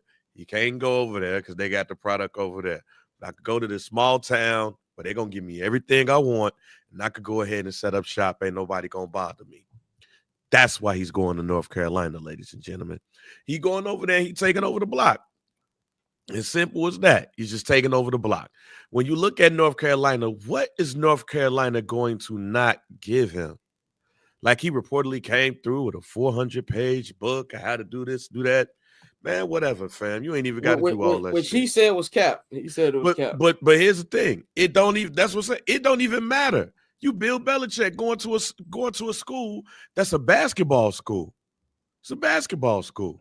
You could go over there and they've had no expectation, and they like, oh shit, you want to come here? That's great. That's like Jackson State and Deion Sanders. Deion Sanders like, our coach. They like, oh shit, Deion Sanders, that's great. Like Bill Belichick going to a school that got checks and balances, a bigger school. They not gonna do that, even though you are who you are. So really, him going to North Carolina is just like a drug dealer going to a small town and setting up shop. Ain't nobody gonna bother me. That's what North Carolina is. I don't expect him to win there. I don't expect him to go to a damn playoff because I don't even at their worst, I don't expect North Carolina to be better than Clemson. And the way right now SMU is, don't expect him to be better than them. No, so nah. Like and then he's bringing the homies with him too. Like, oh, come on, man. He bringing the homies in them niggas. Yeah, he bringing the homies with him too. Yeah, I smell setting up shop all day long. Like Mac Lombardi come. They said he was on Zoom meetings with all of the homies. Like shit, the Bears, they gonna go after Ben Johnson and shit. So Josh McDaniels gonna slide down there. Matt Patricia gonna slide down there. You fucking fine Pepper Johnson. He gonna be down there. Hey, Tyler, you wanna coach cornerbacks? He's going to do the white version of what Deion Sanders did at Jackson State and then at Colorado. The only advice that I have for Bill Belichick is to get you some colored folks on there. Get you some black folks on there and go ahead and swag it out. But he's doing this. He saw what Deion Sanders did at Jackson State and Colorado. He's going to try to do the same thing. We was talking shit about Deion Sanders. Like, oh, man, Colorado, I don't know if you want to go there. And he went to Colorado, but he ain't win no Big 12 yet and all that stuff. But he's competing. He's going to do enough to compete. But he still got to go up against SMU. He still got to go up against Clemson. And even though they shitted the bed this year, hey, man, shit, if Gus Malzahn them could get that shit back on track over there, FSU too. So, no, I'm not so sure about this experiment other than this is Bill Belichick's way of just shutting up shop and just doing what he liked to do in the first place, just coach. On top of that, I think when folks, say, this is a 12-team playoff, yeah, I agree. Obviously, it is 12 teams. But you got to think about how those 12 spots are given out. Mm-hmm. You got your automatic qualifiers who are going to win their conference. And then outside of that, the vast majority are going to be filled out by the Big Ten, and they're going to be filled out by the SEC. Then you have a couple of small spots where a school like SMU fits in. So it's not like, if they stay competitive in the ACC, they're going to get in. Probably not. SMU got in simply because Bama sucked ass. Bama was freaking 3 losses. It's just not going to happen. SMU didn't have that. But North Carolina, in order to get themselves in, you damn near got to run the table every year. And then you got to beat Clemson, who's running for a very, very long time. SMU obviously on the come up. I don't see it in Miami. I don't know what they'll do and Cam Ward leaves, but I don't think it's something that North Carolina can usurp so easily because you're going to have to rebuild that from scratch. That's a tough task. They said Buddy might transfer there. Fake Patrick Mahomes. Raiola. Yeah, they did. They said he may travel to Miami. Let me put you on game real quick. And he hasn't entered the transfer portal yet. But Cam Ward's backup in Washington State, his name is John Mateer. That's the dog to watch. All right. Just wait for it. I'm interested to see how this all plays out. I wish Bill the best for what he does. SEC has been top heavy. Let's go. Yeah, move that work, Bill. Move that work down there. Move that work, Bill. Texas had the lightest SEC schedule humanly possible. And they didn't beat a single ranked opponent this season. Yeah, Georgia they won't get away with that Georgia next year. twice and lost twice. Who we It was talking a about? walk of a schedule. Texas. Oh yeah. Yeah. But then again, I think what the way NIL is now, a lot of the powerhouses and the strength of the SEC is just going anyway. My hope is that as NIL continues to do that and we see more parity, we see more teams playing each other. Realistically, I would love for a Ohio State, Alabama game, a Georgia, Michigan game to be very frequent. But that's college football. You know, college football, 70% of the schedule for the top teams are bullshit. You know, you're going to play the Buckeyes are going to play Akron. We're going to smoke them by 50. And now there's no but Flows, that's a new thing. Now there's no incentive for those teams to play those games. Yeah, it's good for the sport, but now you're seeing all these teams just kind of, cakewalk into the playoffs. All you need to do is win. It doesn't matter who you beat, apparently, especially when teams like Boise State can walk up in that bitch, don't play nobody all fucking season. Sorry, I'm still mad. But no, that's I'm about to say. Courtney got smoked with Boise State. Yeah, and Dante, you still playing college? For Boise State. You still playing college football? Yeah, I play. Oh yeah. Get ready for a lot of Alabama versus FCS Southeast. That's what you get ready. But but no, bro. Not only that. No, Boise is not good. Boise is not good. Stop lying to yourself. Hold on. I love Ashton Jeanty. I love his stats. I gotta address something. Look who you're playing. Go ahead, Courtney. Okay. Boise State is not good. And we can't in one breath say that Boise State is this good and Ashton Jeanty is this good while simultaneously letting fucking Travis Hunter win the Biletnikoff when it should have been Nick Nash who led the fucking NCAA and got the triple crown. What are we going to say? Oh, well, Nick Nash only played Mountain West opponents. And what conference is Boise State in? The two truths can't exist simultaneously. Right. I'm sorry.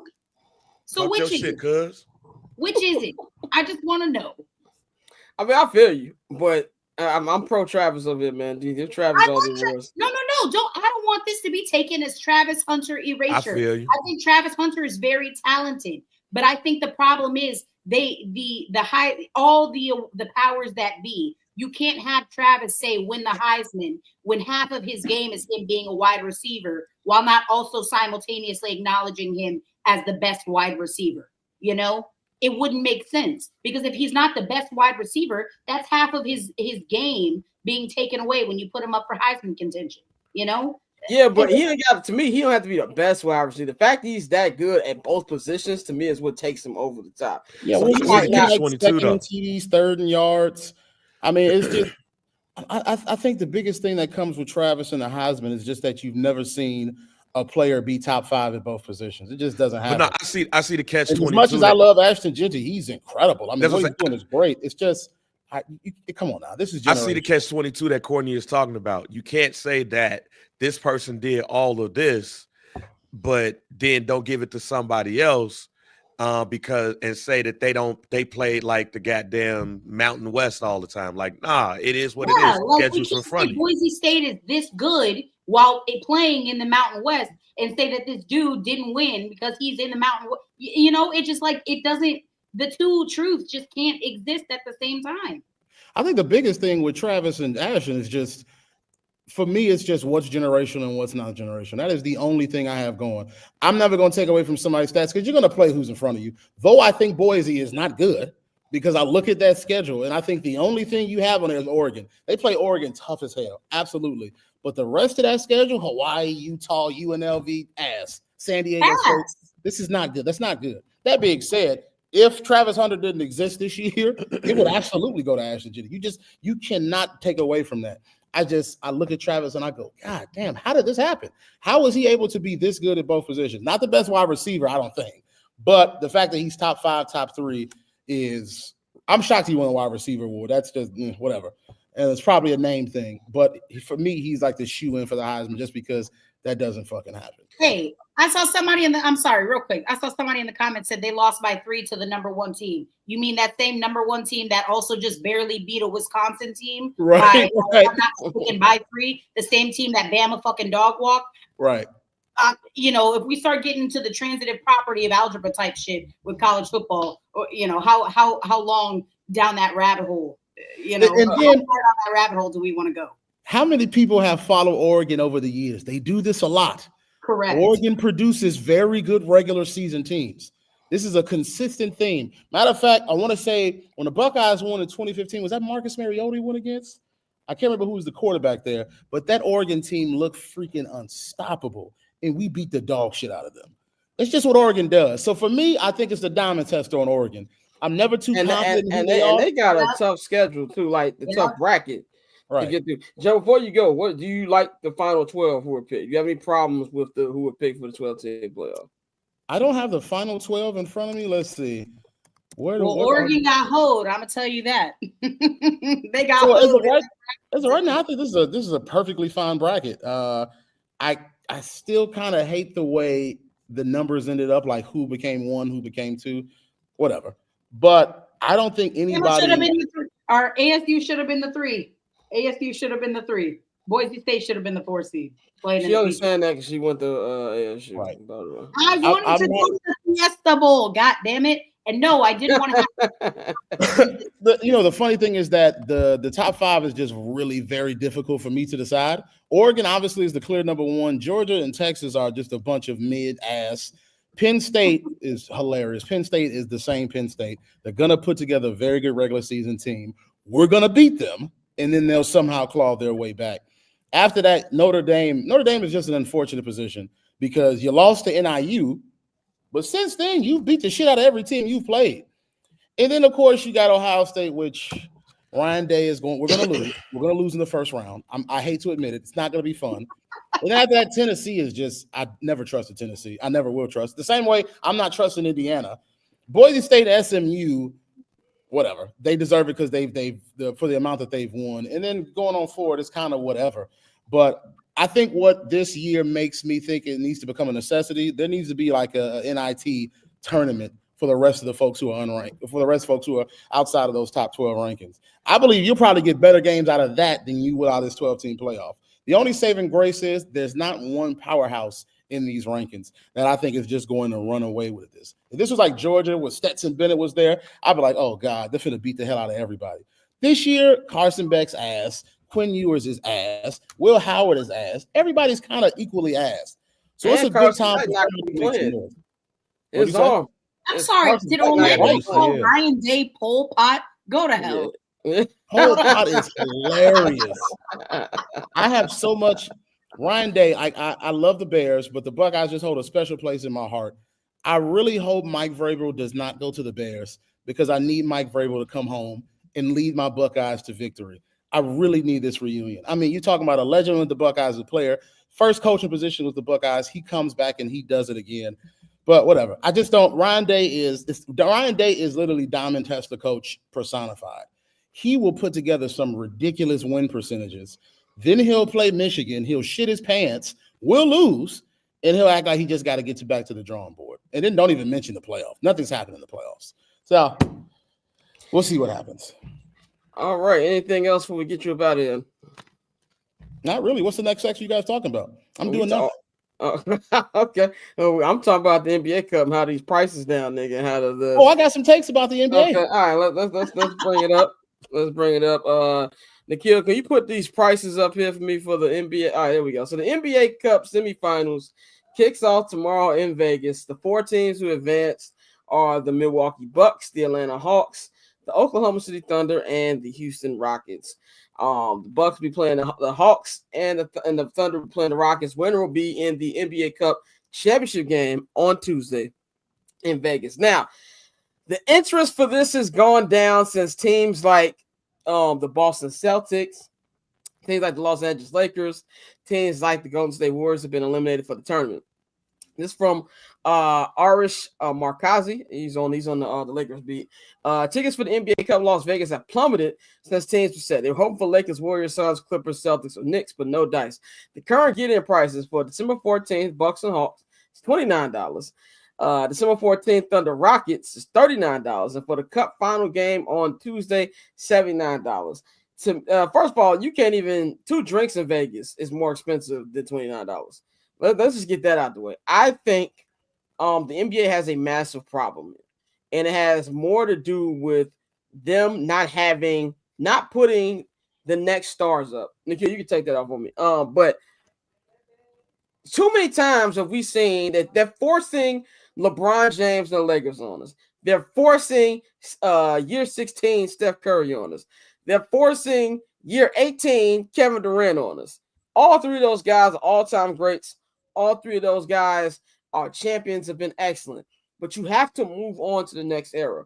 These tickets should not be so low for these teams that who are out there. You got Giannis Antetokounmpo, one of the best players in the NBA.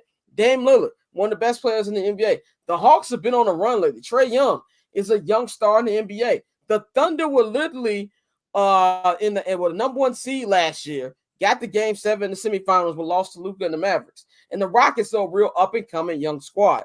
The reason that they're having these problems is instead of putting the spotlight on these younger teams, they keep focusing on the older teams. You got to stop thinking about LeBron. Stop thinking about Steph. Stop thinking about KD.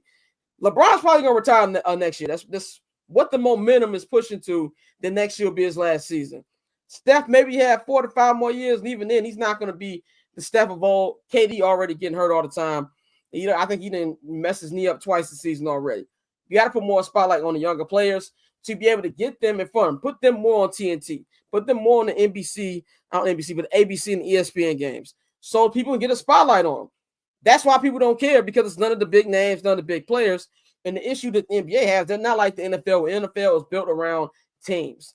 They're built around stars. And they're going to have the same problem that they did. No, it wouldn't happen to any league. The reason it wouldn't have, just what I just said, because the NFL is a team league. It's not about the player in the NFL. Yes, the players are big, but none of those players are bigger than the teams. Steelers fans, Bears fans, whoever. It don't matter who on their roster. They're going to watch. The MLB is third in interest when it comes to American sports, but I think the NBA keeps pushing the way they're going. Not popular, not like losing money wise. They still make a lot of money. There's going to be $1 billion contract coming up soon. What Jason Tatum just signed for this summer is going to look like play in a couple of years. But the interest for them, I believe, is going to be a Major League Baseball level if they don't figure out a way to right the ship. Yeah, fans shouldn't care about ratings, but there's a reason for that, for the way people watch the product. And overall, just the basketball. So that's what I'm talking about. Nobody watched the Rangers Diamond. That's why I just said they're third.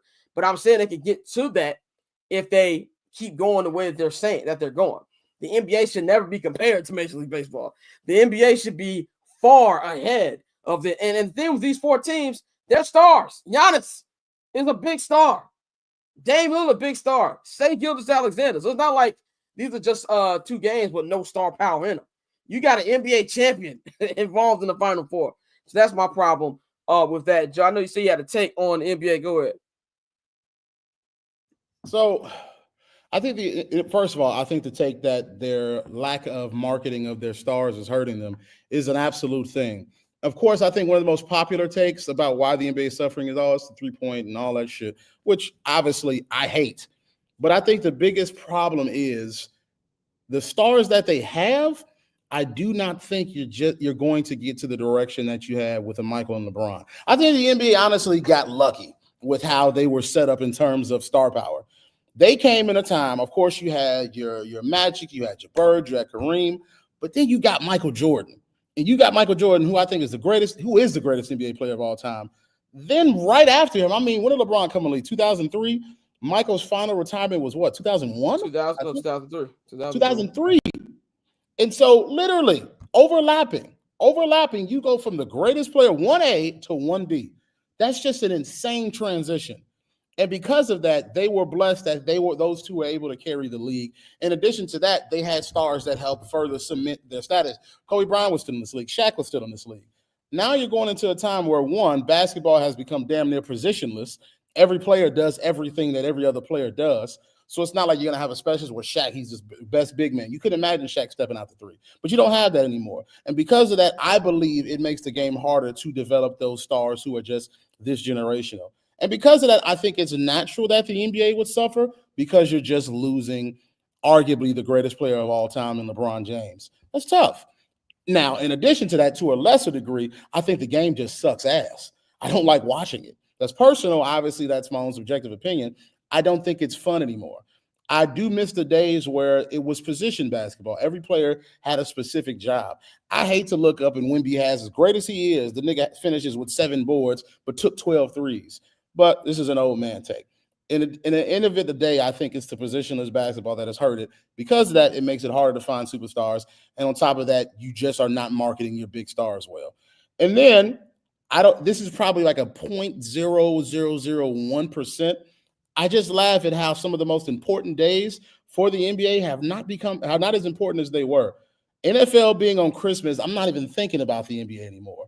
It's kind of fucked up to me, but this is the business. But I think a very, very, very minute portion of that goes to their importance is just thrown out the window. It's unfortunate, but Big Raj is gonna do what he do. I mean, Kyle, you say you have to have stars in big markets. When was the Cleveland Cavaliers ever a big market? They had LeBron James. It's not about the markets. It's about putting these players in front of TV. And I don't think overall fans care about Oklahoma City. If you put Shea on TV, people will realize, oh, this nigga's exciting. Instead of giving me a 40-year-old LeBron versus 37-year-old Steph Curry every Christmas or every holiday. Yeah, I agree. But back to your original point about the NBA Cup, I think this is further proof that they need to run with the idea of getting rid of the All-Star exhibition and just putting the NBA Cup championship on All-Star weekend. Like making an event, because telling people to come to Vegas on a fucking the game is on Saturday and then the championship is on what, Monday? Championship is on Tuesday. Tuesday. Like coming to Vegas on a Tuesday, you feel me? Even though it is Vegas, it's still Tuesday in December. So I think you need to make it more of a spectacle, but I think this is a part of, trying to figure out what you want to do with this. I think as far as the overall product, I agree with all of the reasons why it's down. People talk about streaming. Well, most people don't even watch full games anymore. They watch highlights. So the ratings are not going to be the same, especially with the NBA. Especially with the NBA. And when you have so many teams that no longer have a local deal, just how like we used to watch all the Bulls games on WGN. You feel me? So like now, your ratings are going to take a hit regardless. But overall, the product has changed. And when you have everyone playing the same way, you don't emphasize the young stars. Like you've all said, that's a part of it. But with these ticket prices, I think you got to just really continue to try to make this a spectacle and put it on All-Star weekend, bro. Put the championship on All-Star weekend. The players not going to play. We've already talked about this. They don't care. They don't want to be there. Half of them just want to break. So let it be that break. They can come sit courtside, line the court up, and make it an event like that. But just having it in the middle of December, I don't think this is something that going forward. Adam Silver will look at that and probably swap it around a little bit, just for the sake of making it an event when you can actually go sell tickets. Because like you said, it's still crazy to see NBA tickets $20, $40 for what's supposed to be a premier event in a party city like Vegas. Bang, any take on this before we move on? I was reading this Jay-Z shit. We're trying to send it to the team. So I ain't got nothing on this. Yeah, Jay-Z put out another press because they said there was inconsistencies. The lady came forward and said there was inconsistencies in her report. And then Jay put out another press release like, this is over before it started. This is not happening. That's what we said. But anyway, that's some such conversation. Yeah, so I'm being whams right now. With me. Yeah, some such conversation. But let's move on to the next topic, man. I want to talk about the San Francisco 49ers. Last night they lost a very Thursday night football-esque game to the Los Angeles Rams. Sean McVay, little brothering Kyle Shanahan once again. But to me, man, the story right here is about a team that the window is passed. The window's past the 49ers. Only so many times you get a crack at the championship window. Their window has been open for about 5-6 seasons now. They've been to a couple NFC championship games and 2 Super Bowls, losing to the Kansas City Chiefs both times. One was an overtime this past Super Bowl. And this year, they dealt some injuries, but this was just not a good team. And they lost again yesterday. But the story coming out of this is linebacker Devondre Campbell decided to quit on the team. I want to show this response from head coach Kyle Shanahan, and then I want to play a video from starting cornerback Shavarius Ward about what happened yesterday, and then we'll talk about this. Devondre Campbell, he didn't play, and he went into the locker room at some point. Yeah, said he didn't want to play today. Play today? Yep. The coaching staff? He did when I asked him why he didn't want to go in. So. during the game or before? No, that was in the third quarter. Has that ever happened to you where a player said they didn't want to play in a game? No. He got demoted for this game, right? I mean, he was not going to play. No, he was gonna go in when Dre came out. Is Devondre Campbell? I don't. We'll figure out something, but I don't know that right now. Did he give you any reason why he didn't want to play today? No. Campbell, I mean, to hear a player say, "I don't want to play today," does that create dissension, especially knowing that at this point in the season, with the type of season that this has started out to be, you kind of need as much camaraderie as possible to be successful? Does that create dissension amongst the team, or did it not really affect anyone? Did no one really notice? People notice, but when someone says that you move on. You don't deal with that anymore. With Devondre opting to not go into the game, what do you need to do to ensure that you don't lose the rest of the locker room? I haven't lost anybody. That's somebody who doesn't want to play football. It's pretty simple. I mean, I think our team and myself, we know how we feel about that. So I don't think we need to talk about him anymore.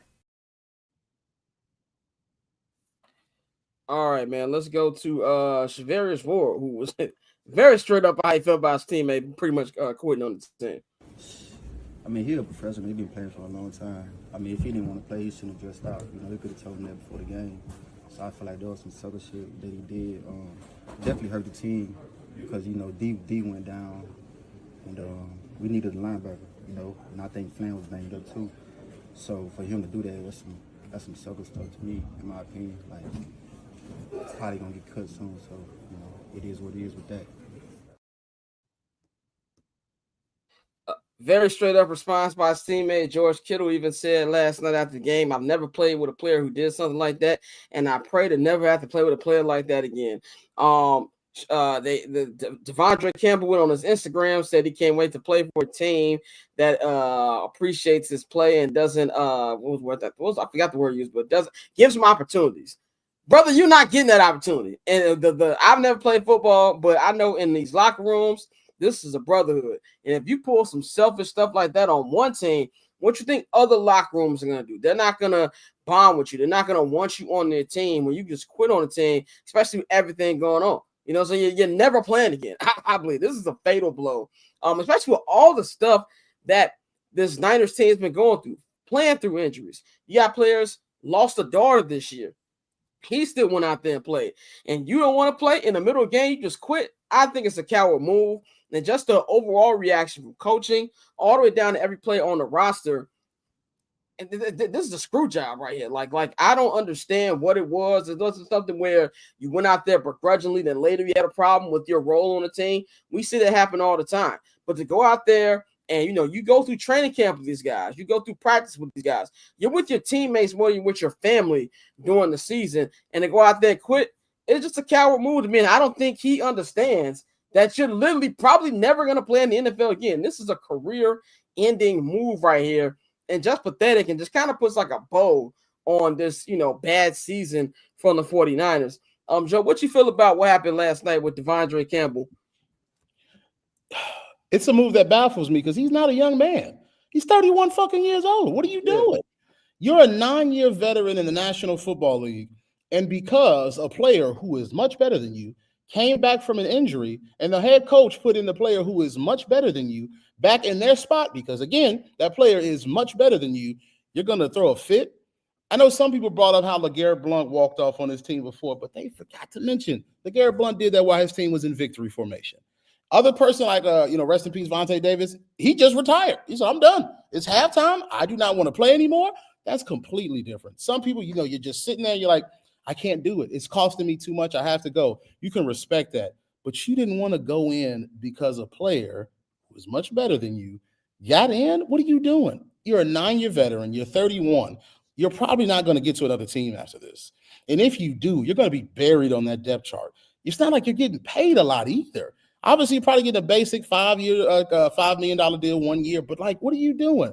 I don't understand the mindset behind that. I don't know if it's just ego. It's pride. But this is a team game. Yes, it's a business at the end of the day. But if you understand it's a business at the end of the day, then you should understand the decision that Shanahan made.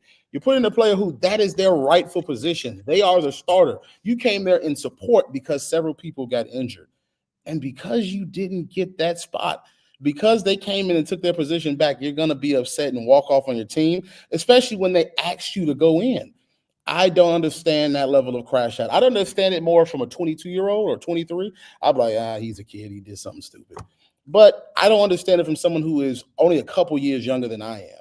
You just ruined yourself because no team wants to deal with that. Your own teammates are calling you a sucker. You did some sucker shit. Exactly. Only signed until you got healthy. What are you doing? I don't understand that. This is where I think a lot of folks just struggle with that impulse control. But you need to just say, you know what? I don't like it, but let me go in and help my team. Yes, it's going to suck because you were playing there the majority of the season he was injured. But guess what? You'll still have your teammates' respect, and you'll still be able to get another job. But now that's going to follow you for the rest of your life. When you get out of the NFL, I mean, what are you going to do? You host a camp for kids. What are you going to tell them? You'll tell them, oh, man, you got to work hard, play hard. Somebody say, why'd you quit on your team? Because that's something you learn as a kid. When I'm in high school playing football, it is about the team. It's about how can I help my team? The coach is like, plenty of you all are not going to start, but how can you help us? And we always love when our teammates who came in rotationally helped us. We earned their respect, and respect will stay with you for the rest of your life. And the fact that you ruined this because the player who went in who's better than you, that's stupid to me. Dante, what's your take on this? I think he don't want to play football no more. I think people respond to different things in different ways. I think this was a guy's way of saying, yeah, I'm done. Like you said, because at the end of the day, he is not going to be received well in any locker room after this. It's just based off the reaction of all of the players. What other team can bring him in and confidently say, he can provide depth or do anything to help us? Most people are going to be looking at him like, nah, we saw how you act, and this is the last thing we want on our team. So I think this is a dude who, like you said, 9-year veteran. He's probably just done with football, and we have seen plenty of players who, at 31, 32. Walk away. He hasn't made a ton of money, but he's made enough to where if he's managed it right, he'll be okay. So I think it's a situation where bro is just legit like done. He said something. We could say we wouldn't have handled it that way, but I think this is just his way of saying, yeah, I'm good on football. Go ahead, Ben. What's your thought? I mean, I agree with everybody. I think dude just in a moment of not thinking ended his career. I don't know if it was because of jealousy or something else. But the whole thing is to help your team out. And the fact that not only he said, nah, but I'm out too. Nah, I can't see him playing for another team. He really had, like, his agents really got to rehabilitate his image in order. Because see, the thing about it is talent wins out at the end, right? So if it was somebody that was well known and very talented, a top 10, even though I think they say dude was all pro at one point. But if you're not consistently doing it at a level that you need to be doing, you can't do shit like this. And he's not at that level. So I'll see you in the CFL, my G. We're going to wrap this up with our Week 15 preview, man. We're going to go through these games, make our picks, and then we're going to wrap this up. Once again, there was no show on Monday. Final show of the year will be next Friday, and then we are off the air until January 3rd. So, no show on Monday. We'll be back on Friday. So, let's get into these Week 15 games, man.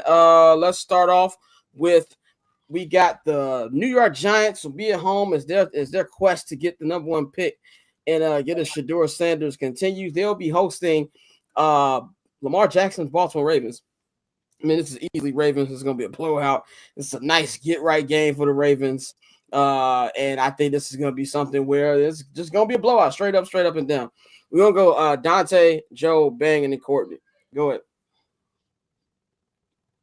Yeah, bro, easy. Blowout. I'll probably say 17 points at least. But, it is the NFL, so they may be able to make it a little bit of a game. But, no, I got Lamar and the Ravens. Joe, you going? Oh, I'm sorry. I was waiting for you to cue me in. It's blowout. It's I'm gonna say a pretty easy win, probably 3 touchdowns at least. Nothing competitive. Take the over, Ravens. I'm going Ravens for the sweep. All right, next one. We got Mac Jones and the Jaguars taking on Aaron Rodgers and the Jets. Did y'all hear Ryan Clark destroy Aaron Rodgers on first today? And amazing. When he called him a fraud and said he ain't tough, Cam Newton face. Cam Newton's like, yo, this nigga really said that. Yeah, Cam Newton couldn't believe he said that. But I've got something for Aaron Rodgers he will be inducted into the Goofy Mog Hall of Fame. The third member of the Goofy Mog Hall of Fame. I'll be inducting him to wrap the show up. But Jaguars Jets, another ass game. I'm gonna go Jets. The Jaguars are bad, but I believe in Aaron Rodgers more than I believe in Mac Jones. I'm going Jets. I'm going with Mac Jones, dog. Fuck Aaron Rodgers. I never pick Aaron Rodgers again. I'm going with the goddamn Jaguars. I'm gonna go with the Jaguars. Surprisingly, I'm gonna go with the Jaguars. I don't, man. It's such a clusterfuck with the Jets, and it seems like the Jaguars are playing with a little bit more heart than they are. So I'm gonna go Jaguars. Jags, Jags. I'm going with the Jags as well. I will never ever support the Jets. Yeah, I'm going. Everybody, not everybody's seeing what I've been seeing the last couple years. This next one, Panthers, Cowboys. Bryce Young, man. I'm glad that the kid is playing much better. He's looking confident out there. And guess what? They get a dub this week against the Dallas Cowboys. Oh, wow. I believe they're gonna get a dub. Cowboys are terrible. The way they lost that game Monday Night Football was hilarious. And then this is gonna be funny, not really funny, but funny because we did not see this happening. They're gonna be tied with the Bears and wins when they beat the Cowboys on Sunday. I'm going with the Jaguars. I'm not the Jaguars, but the some niggas named Panthers. Yeah, I'm going with Bryce as well. I got like I said, he's been playing really well since he got benched and came back. And once they finally get some weapons around him, when the weapons they get, they have rather actually hold on to the ball. You know, we might be having talking about a little win streak, but no, I think they get it done on Sunday. I am going to go Panthers. I really like the confidence that Bryce Young is playing with. I think that's the biggest thing he was missing is just confidence in his game. Because before, it's like you could tell it was getting to him. Now he feels more relaxed. He's making the throws that he made at Mater D, that he made at Bama. And because of that, and on top of that, the Cowboys are with Cooper Rush. I got them getting that score. Hey, this is the game that Micah Parsons got to show out. So I'm going with the Cowboys. Give me the Panthers. I think it's time. Time for them to win and time for the Cowboys to finally hit rock bottom. Give me the Panthers. Next game, Saints Commanders. Courtney, who is going to be our quarterback on Sunday? I forgot his name, honestly. It's Jake Hayner. Jake Hayner. Okay. He's like a contestant on The Bachelor. I know nothing about this nigga. The Commanders going to get an easy dub this week. I'm going with the Commanders. Yeah. DC. Commanders. Commanders. Next game, this is gonna be a funny game just because the Bengals be in competition with niggas they don't need to be. Titans and Bengals in Tennessee. The Bengals should win this game. I'm picking Titans. I don't know why. Something funny I feel is gonna happen in this one. We all know they have a good defense. Offense is god awful, but the Bengals are just not a good team.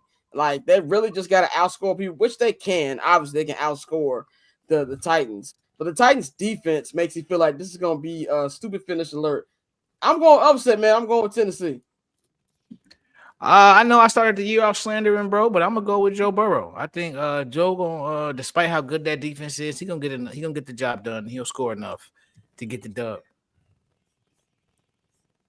I'm going to go Titans. Furthermore, I'm going to have a Will Levis 3 TD game. Will Levis is not a good quarterback. I mean, that defense will allow it. Will Levis can do some fluky shit every now and then. I have a feeling it's going to be him and Joe Burrow will both have 3 TDs, but in the end, it's going to be the Titans defense that puts a nail in the coffin. The Bengals are just unlucky. They're just an unlucky team. They're also not good, but they're also very unlucky. Yeah. Cincinnati defense is terrible, but it's not terrible enough for Will Levis to not be ass. I got the Cincinnati Bengals. Yeah, I'm going Bengals as well. However, I do like that Will Levis 3 TD call, especially if about 2 of them Johns go to Westbrook Akine. I'm still taking the Bengals. All right, this next one I think is gonna be a good game. Browns Chiefs in the dog pound. I think this is gonna be a game. I feel like the Chiefs, everybody wants them to lose now, obviously. George, you said they can't keep getting away with this. I said they're practicing devil magic. They will be on the road here. I think this will be a game where the Browns have a really, really good chance of winning. But victory will go through Jameis Winston's hands into the opposing hands of the defender. I'm going with the Chiefs in a very, very close game by a field goal. I'm going Chiefs by I'm gonna say 13, but it could be 17. I think the Jameis Winston love fest is over. Like I always get a guy a lot of bail. He's fun to watch. He's hilarious. But no, not a chance in hell they win this game. The horses are prepared for battle. It comes from the Lord. I'm going with the Browns in a freaking upset. The Chiefs the devil magic has to run out now, and it's going to run out against God's chosen. Jameis is probably going to throw for 4 TDs and 6 picks. Jameis Winston being God's chosen is crazy. It's hilarious. Crazy when you think about it socially, but we'll just ignore that and say that he's going to get 4 TDs. I'm going with the Browns too, man. Hey, they gotta lose. They gotta lose one of these joints, G. And this is a game where Jameis Winston would actually get off. Pause. So I'm gonna go with the Browns on this one. That's crazy. Yeah, it is crazy. We're all just gonna walk past that. That's no, crazy. that was crazy. Well, yeah, you got to pause though. Yeah, you just say pause. That was crazy. Yeah, I'm going with the Chiefs. As funny as the post game sermon could be, I'm still going with Kansas City. All right, this next one, man. Texans, Dolphins in Houston. The Dolphins are playing some good ball lately. The Texans have not. Trillburger Twitter, Swisher House Twitter, one in my head when I said weeks ago, hey man, CJ ain't playing so well. And now we see how it's been going. I'm going with the Dolphins. I do not like how this Texans offense has been looking outside of CJ missing wide receivers, throwing BLTs. I just don't like the play calling by Bobby Slowick. And I'm gonna go with the Dolphins. Dolphins they're gonna try real hard to get that final wild card spot. Yeah, I agree. I think the Dolphins stay hot. Dolphins take care of business. I'm gonna take you all. We do some quick research real quick.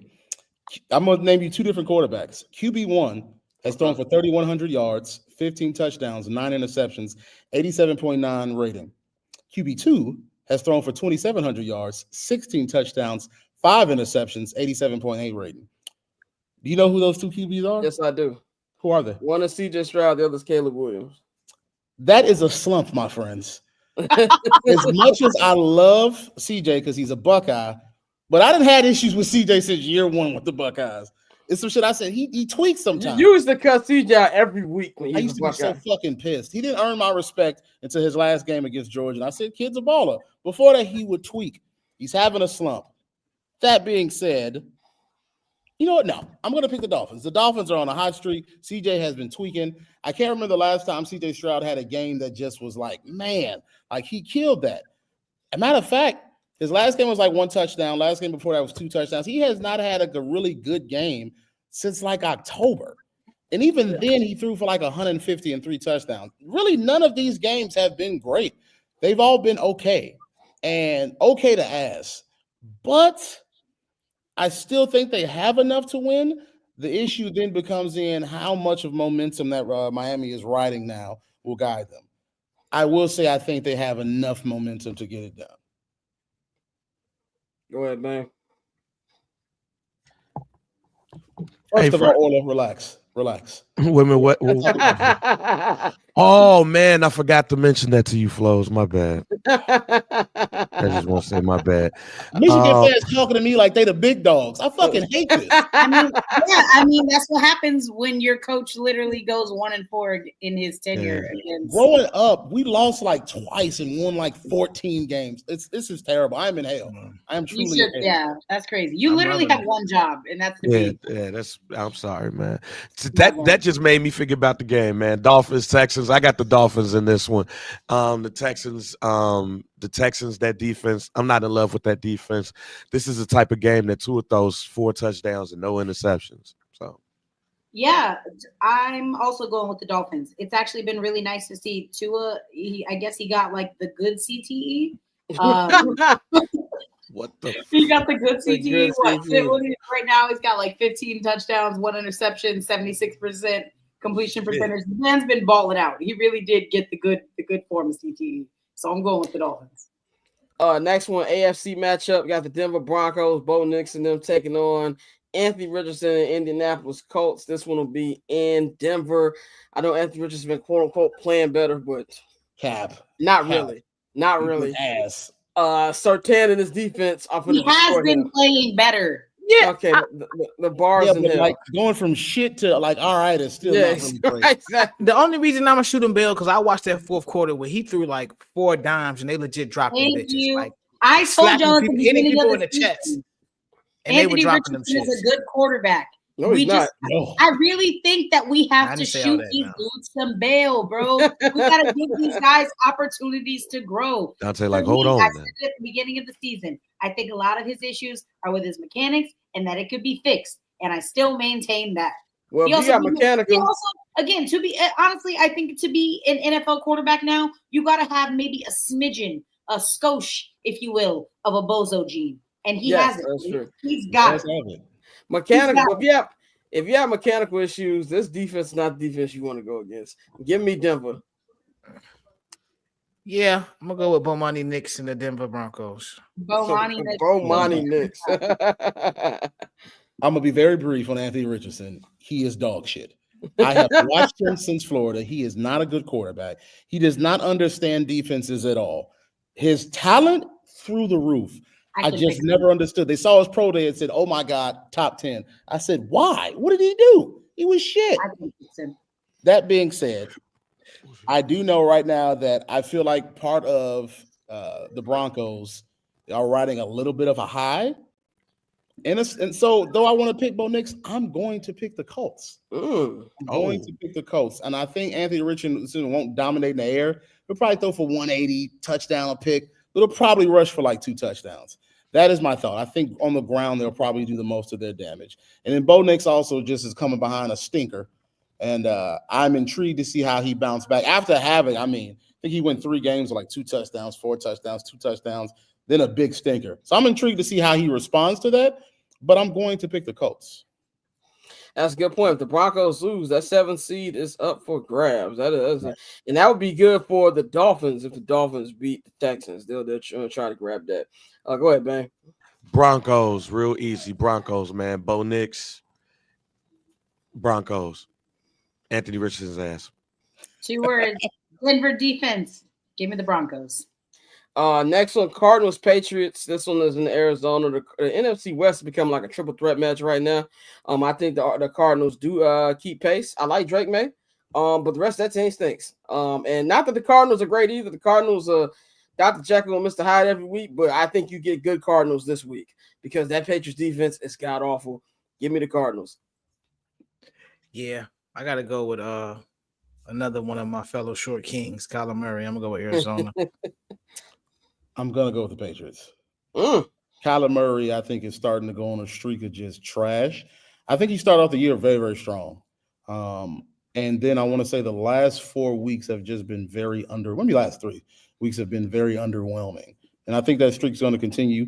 I think Drake May is going to probably throw 2 touchdowns and probably 2 picks to go with it. He got a little bozo gene in him too. But I think he'll do enough for them to win. Hey, whoa. No, Murder Marv ain't mid. The nigga throwing to him. We're doing no Buckeye slander. Yeah, the nigga throwing to him is mid. Yeah. The nigga throwing to him ain't getting him the ball, brother. He's not mid. He's incredible. He can go against anybody. He ain't getting it how he should. Nah, man, the Mayo going bad. I got the Cardinals. Yeah, I'm going with the Cardinals. All right, let's go to the game of the weekend at Ford Field in Detroit. The Detroit Lions taking on probably MVP Joshua Allen and the Buffalo Bills. This is going to be a game. Like I said, at the beginning of the year, I said the Super Bowl was going to be Detroit and Kansas City. I said at the beginning of the year, I said it was going to be the Lions and the Chiefs. I think the Lions catch an L on Sunday. I'm going with the Bills. with an upset on the road in Detroit. Give me the Bills. No, I'm going with the Detroit Lions, bro. I'm sticking by them. I picked them to win the Super Bowl, so I think I'm gonna stick with that. I got them taking care of business at home, bro. Yeah, I'm gonna go with the Lions. I have them taking care of business at home. Josh Allen can't fool. He can't fool me. I know who he is. I know exactly who he is. Huh? He ain't even done no Bozo stuff this year. He can't. That's the problem. That's the problem. problem. The problem is he hasn't done it, which means that he got that chip in the back of his head. Goblin mask. That bozo chip is just blinking, and he's like, "I'm ready to do it. I'm finna tweak," and he gonna throw like 2 picks. On top of that, I don't think he's the MVP, but whatever. I am going to say Lions are going to win. Probably a very close. If I had a vote, I'd give it to Saquon, but it's a quarterback award. Are we missing what Lamar's doing? He won 2 in a row. You got to give bias because he won 2 in a row. Voter fatigue. He has like 3,200 yards passing, 30 touchdowns, 3 picks. And they're the 6th seed. But go ahead, man. We got 2 coaches that are tweaks. So I look at the quarterback position. Both quarterbacks can be tweaks. I look at the running game and the offensive line and the defense. Nobody gives a fuck about Detroit but the Detroit Lions. And J.R. Bank, I'm going to go with the Detroit Lions. Oh, man. Okay. Oh, man. This is a coin toss for me. I'm still not sold on either team's defense. I know that sounds crazy. That's not crazy. There's still some question marks for both teams. I feel like I might change my mind come Sunday, but off gut reaction, I'm going with the Bills. Thank you. All right, somebody's on my side. Next game is gonna be pretty competitive too. Chargers, Buccaneers in Los Angeles. Jay Herbo going up against Baker Mayfield, the Bake Show. They're number 1 in the NFC South now because the Atlanta Falcons quit like 7 weeks ago. This gonna be a good game. I'm gonna go Buccaneers. I like the Bucs defense a little bit more than I like the Chargers defense. Y'all know I love Jay Herbo, but I'm gonna go Bucs. Bucs been on the roll, man. I'm gonna go Bucs. This is a good one. Bucs traveling west. Are you selling any tickets for this game, Dante? Chargers season. I sell tickets for every home game, but I will say this: I'm off Sunday, Monday this week, and so I might, make my first appearance at SoFi on Sunday. My first appearance at SoFi, okay. Yeah, but no, I'm gonna go with the Bucs. I think the Bucs are gonna get it done. I think, like I said, both teams fighting for playoff position, and the Bucs right now have an opportunity to really take over this division, and they have to get as much space as possible because you lost twice to Atlanta. So I think this is one of those games where they go in there and they get it done. I'm gonna go Bucs. I like the position that they're in, the really desperation to win. Baker is one of the game's true gunslingers. The picks are going to happen, but he's going through a lot of touchdowns. He's about to break his single season record for touchdowns. I think he said it last year with 28. He already at 28. I'm feeling the game that he's playing right now. He plays reckless and he plays like he wants to win. I think that alone is probably going to fuel them. The Chargers are getting a lot better. Obviously, they've changed under Harbaugh, but I don't think they're ready just yet. And then, of course, the stipulations for the Bucs. I'm going to go Bucs. I'm going to go Bucs as well on this game. Just don't trust the Chargers and in this game right here. I'm going with the Chargers. I don't know what y'all are talking about. They can't even pull out the fucking NFC sorry ass South. I mean, is Ladarius? The only reason why they're even as successful as they are is because the fucking Falcons stopped playing, like we said a month and a half ago, and because of fucking ass. You gotta take advantage of that. Is Ladarius McConkey playing this week? Is he still out? Not Ladarius. McConkey? I am not sure, actually. I got booted out of fantasy playoffs by a few points, so I'm still a little salty, so I haven't even opened the app. This next game, Battle of Pennsylvania. The Eagles at home taking on the Pittsburgh Steelers. Steelers are killing. They got a chance to be the 2nd seed this week if they can win and the Bills lose. But we know Jalen Hurts and A.J. Brown might be a little squabbles going on in the locker room. Brandon Graham came out last Monday. We talked about him on the show on Monday, saying them 2 niggas don't get along. A.J. Brown played the media game and said, no, it's all good. But you can tell that he got told by PR to say that. I look at it like this. We all know divas. We all know the wide receivers are divas. They're 11-2. He's complaining about catches. We all know Jalen Hurts is not the best passer either. But I think that's more to do with the game plan of the Eagles has changed to being run first now since they got Saquon, more than just Jalen not being able to find A.J. Brown. I do think they lose on Sunday. I think the Steelers are going to take advantage of whatever turmoil they have. And I just love how the Steelers are playing right now. I love how Russell Wilson's playing right now. If they can find a way to slow down that run defensively and make Jalen Hurts pass, it's going to be a good game for them. And watching Hard Knocks, I would sell my future kids for Mike Tomlin. He's an amazing coach. Like, I'd be hyped watching Hard Knocks. So I'm going Steelers. Steelers going to win this one on the road. Yeah, I agree. I mean, I wasn't really concerned with whatever they got going on. For the past few years, we've seen the Eagles win despite all of the turmoil behind closed doors. Unfortunately, this Sunday, this won't be one of those times. I'm gonna go with Russell Wilson and the Steelers. You make a good point about Jalen Hurts. I don't think Jalen Hurts having a bad season. I actually want to say his accuracy has probably been his best. He don't throw a lot. That's why. Yeah, but that happens Why when do you have to? You got fucking Saquon. Exactly. There's no reason to pass as much when you have such a great running game. He's just not asked to do as much. And I hate wide receivers for exactly what A.J. Brown did. I get you not getting the ball, but your team's winning. Meanwhile, Saquon didn't get a touchdown. I'm cool, man. I'm glad we winning. It's just the difference between running backs and wide receivers. Have we heard from Devontae Smith and all this? I'm not trying to be funny. They had an NFL Films bite of him saying, I think AJ was telling like we got the passing game got better. He's like, yeah, like something like that nigga need to throw. I forgot what they caught him saying something on the sideline though. Oh, this is just how wide receivers are. I mean, it happened in high school. Even though I went to a public school and public schools don't pass, we have receivers upset. I'm like, bro, what are you doing? This is just football in high school. That being said, I am going to go the Eagles. I think they're playing very, very efficient ball. They're going up against a team the Steelers is playing hot. It's going to be a great game. I mean, at the highest scoring, but I'm going to go, Saquon is going to continue that pace for 2,000. Jalen will probably notch in 160, 170 yards, a touchdown or two. I'm going to go Eagles. I got the Eagles in this game as well. Russell got to take a dip sometime this season. Yeah, I'm going with the Eagles. All right, got a couple more games left. Sunday Night Football, Seahawks and Packers in Seattle. Geno and the Seahawks been playing really, really well, and I'm not taking the Green Bay Packers. I'm going with Seattle. Jordan Love will throw a couple BLTs the other team, though, in primetime and glorious NBC 4K. I'm going Seahawks. Yeah, I'm going future Justin Fields. I'm going the Seattle Seahawks. I hate to say this. I hate to say it. But one, and also this is blasphemous. On a personal level, I really like the way Jordan Love plays the game of football because he gonna give up the rock. It's gonna happen. The other team is gonna get interceptions, but he gonna get touchdowns and he's gonna fit it in perfectly. He is the only Packers quarterback I genuinely have liked. The same way that J.J. McCarthy last year with Michigan, I genuinely liked him as a player. I am going to go Jordan Love and the Packers. They're going to win a good game, and we're going to get some more. What is their running back's name? I can't remember. The dude came from the Raiders. Josh Jacobs. Josh Jacobs will get a couple touchdowns in there. I'm sadly going Packers. Yeah, sign up Josh Jacobs for another 3-touchdown game. Going with the Packers. Yeah, I second that. I'm going with the Packers as well.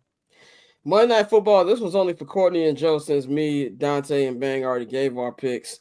Somebody said someone cut this man's mic off. Mute Flo's mic.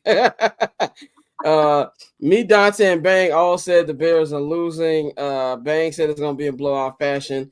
All three of us said the Bears are not winning another game for the rest of the year. Joe, who you got winning this one? Who do you think I have? Yeah, I know you got the Vikings. I got the Vikings winning. If everybody here follows 312 Darius on Twitter and he has a picture of Triple H putting the suit on and said, we got our stats, we're done, that's all that's going to happen. Caleb is probably going to get you 220, 230, but he's going to toss 2 touchdowns, maybe 3. They're going to lose.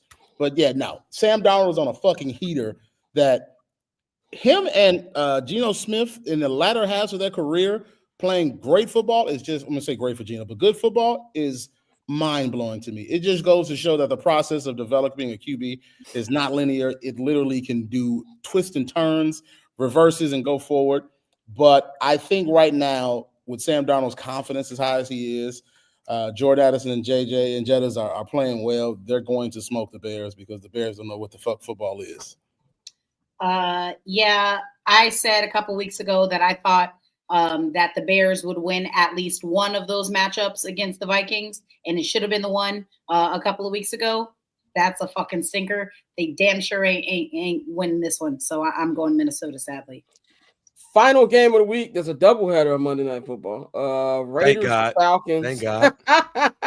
Raiders Falcons in Vegas. This to me is, I won't say a diamond test game, but kind of. This is what prove if you're gonna go with Michael Penix for the next 3 games. Because if this nigga Kirk Cousins can't get right against the Raiders, there's no hope. So I'm gonna shoot him some bail, and I'm gonna say the Falcons win, and Kirk Cousins has a better game because the Raiders are terrible. The Raiders are terrible. I'm gonna go with the Falcons on this one. I'm going with the Falcons, but I don't think Kirk Cousins is going to have a great game. And so you're still going to hit a call to Michael Penix, but I'm going to go with Atlanta. Kirk Cousins has not thrown a touchdown in 40 days. Yeah. I do not see that streak ending anytime soon. And 8 picks. Yeah. He is playing some of the worst football I've seen in a starting quarterback who's done better in their career ever. Because of that, I see the Raiders getting a win there. And then the slide will then result in Michael Penix getting the start way earlier than you expected him to.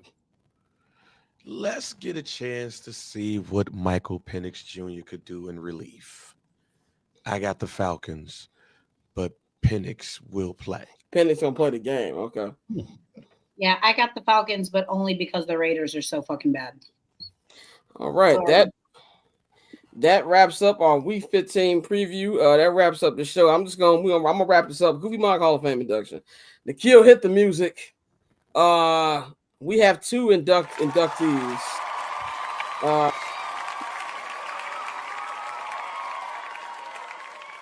Into the Goofy Monk Hall of Fame. We had Deshaun Watson, Freaky Sean, enter the Goofy Monk Hall of Fame. And right now, I'm going to have our 3rd inductee, Mr. Aaron Rodgers. You're a clown. I've never felt so good about hating a person since day one, and now the rest of the world hates him. First, to start off is just football hate because he destroyed my football team and ruined my life as a football fan. If you look at my top 5 worst moments as a sports fan, Aaron Rodgers is involved in at least 3 of them. And that's why I originally hate him. But then you see, he's a terrible human being. If your mother doesn't like you, 9 times out of 10, you're a terrible human being. Your family doesn't like you. Past girlfriends came out, say how terrible a person he is. We heard about the anti-vax theories. We heard about the anti-9/11 theories. And now he takes no accountability. This whole Jets run has been god-awful. It's been worse than when Zach Wilson was out there. Now you go out there, you're criticizing ESPN personalities or just media personalities in general, saying that, oh man, I wish one used to be actual sports analysis and not personalities talking. While you're saying this on a media personalities television show that you're paid to be on, you played yourself. Thought you were gonna be good.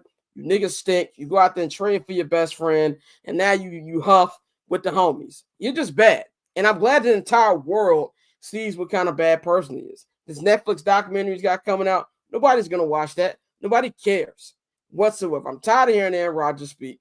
And hopefully we're getting to the end of having him speak at all. Woody Johnson and the rest of the Jets say, we don't want this nigga back.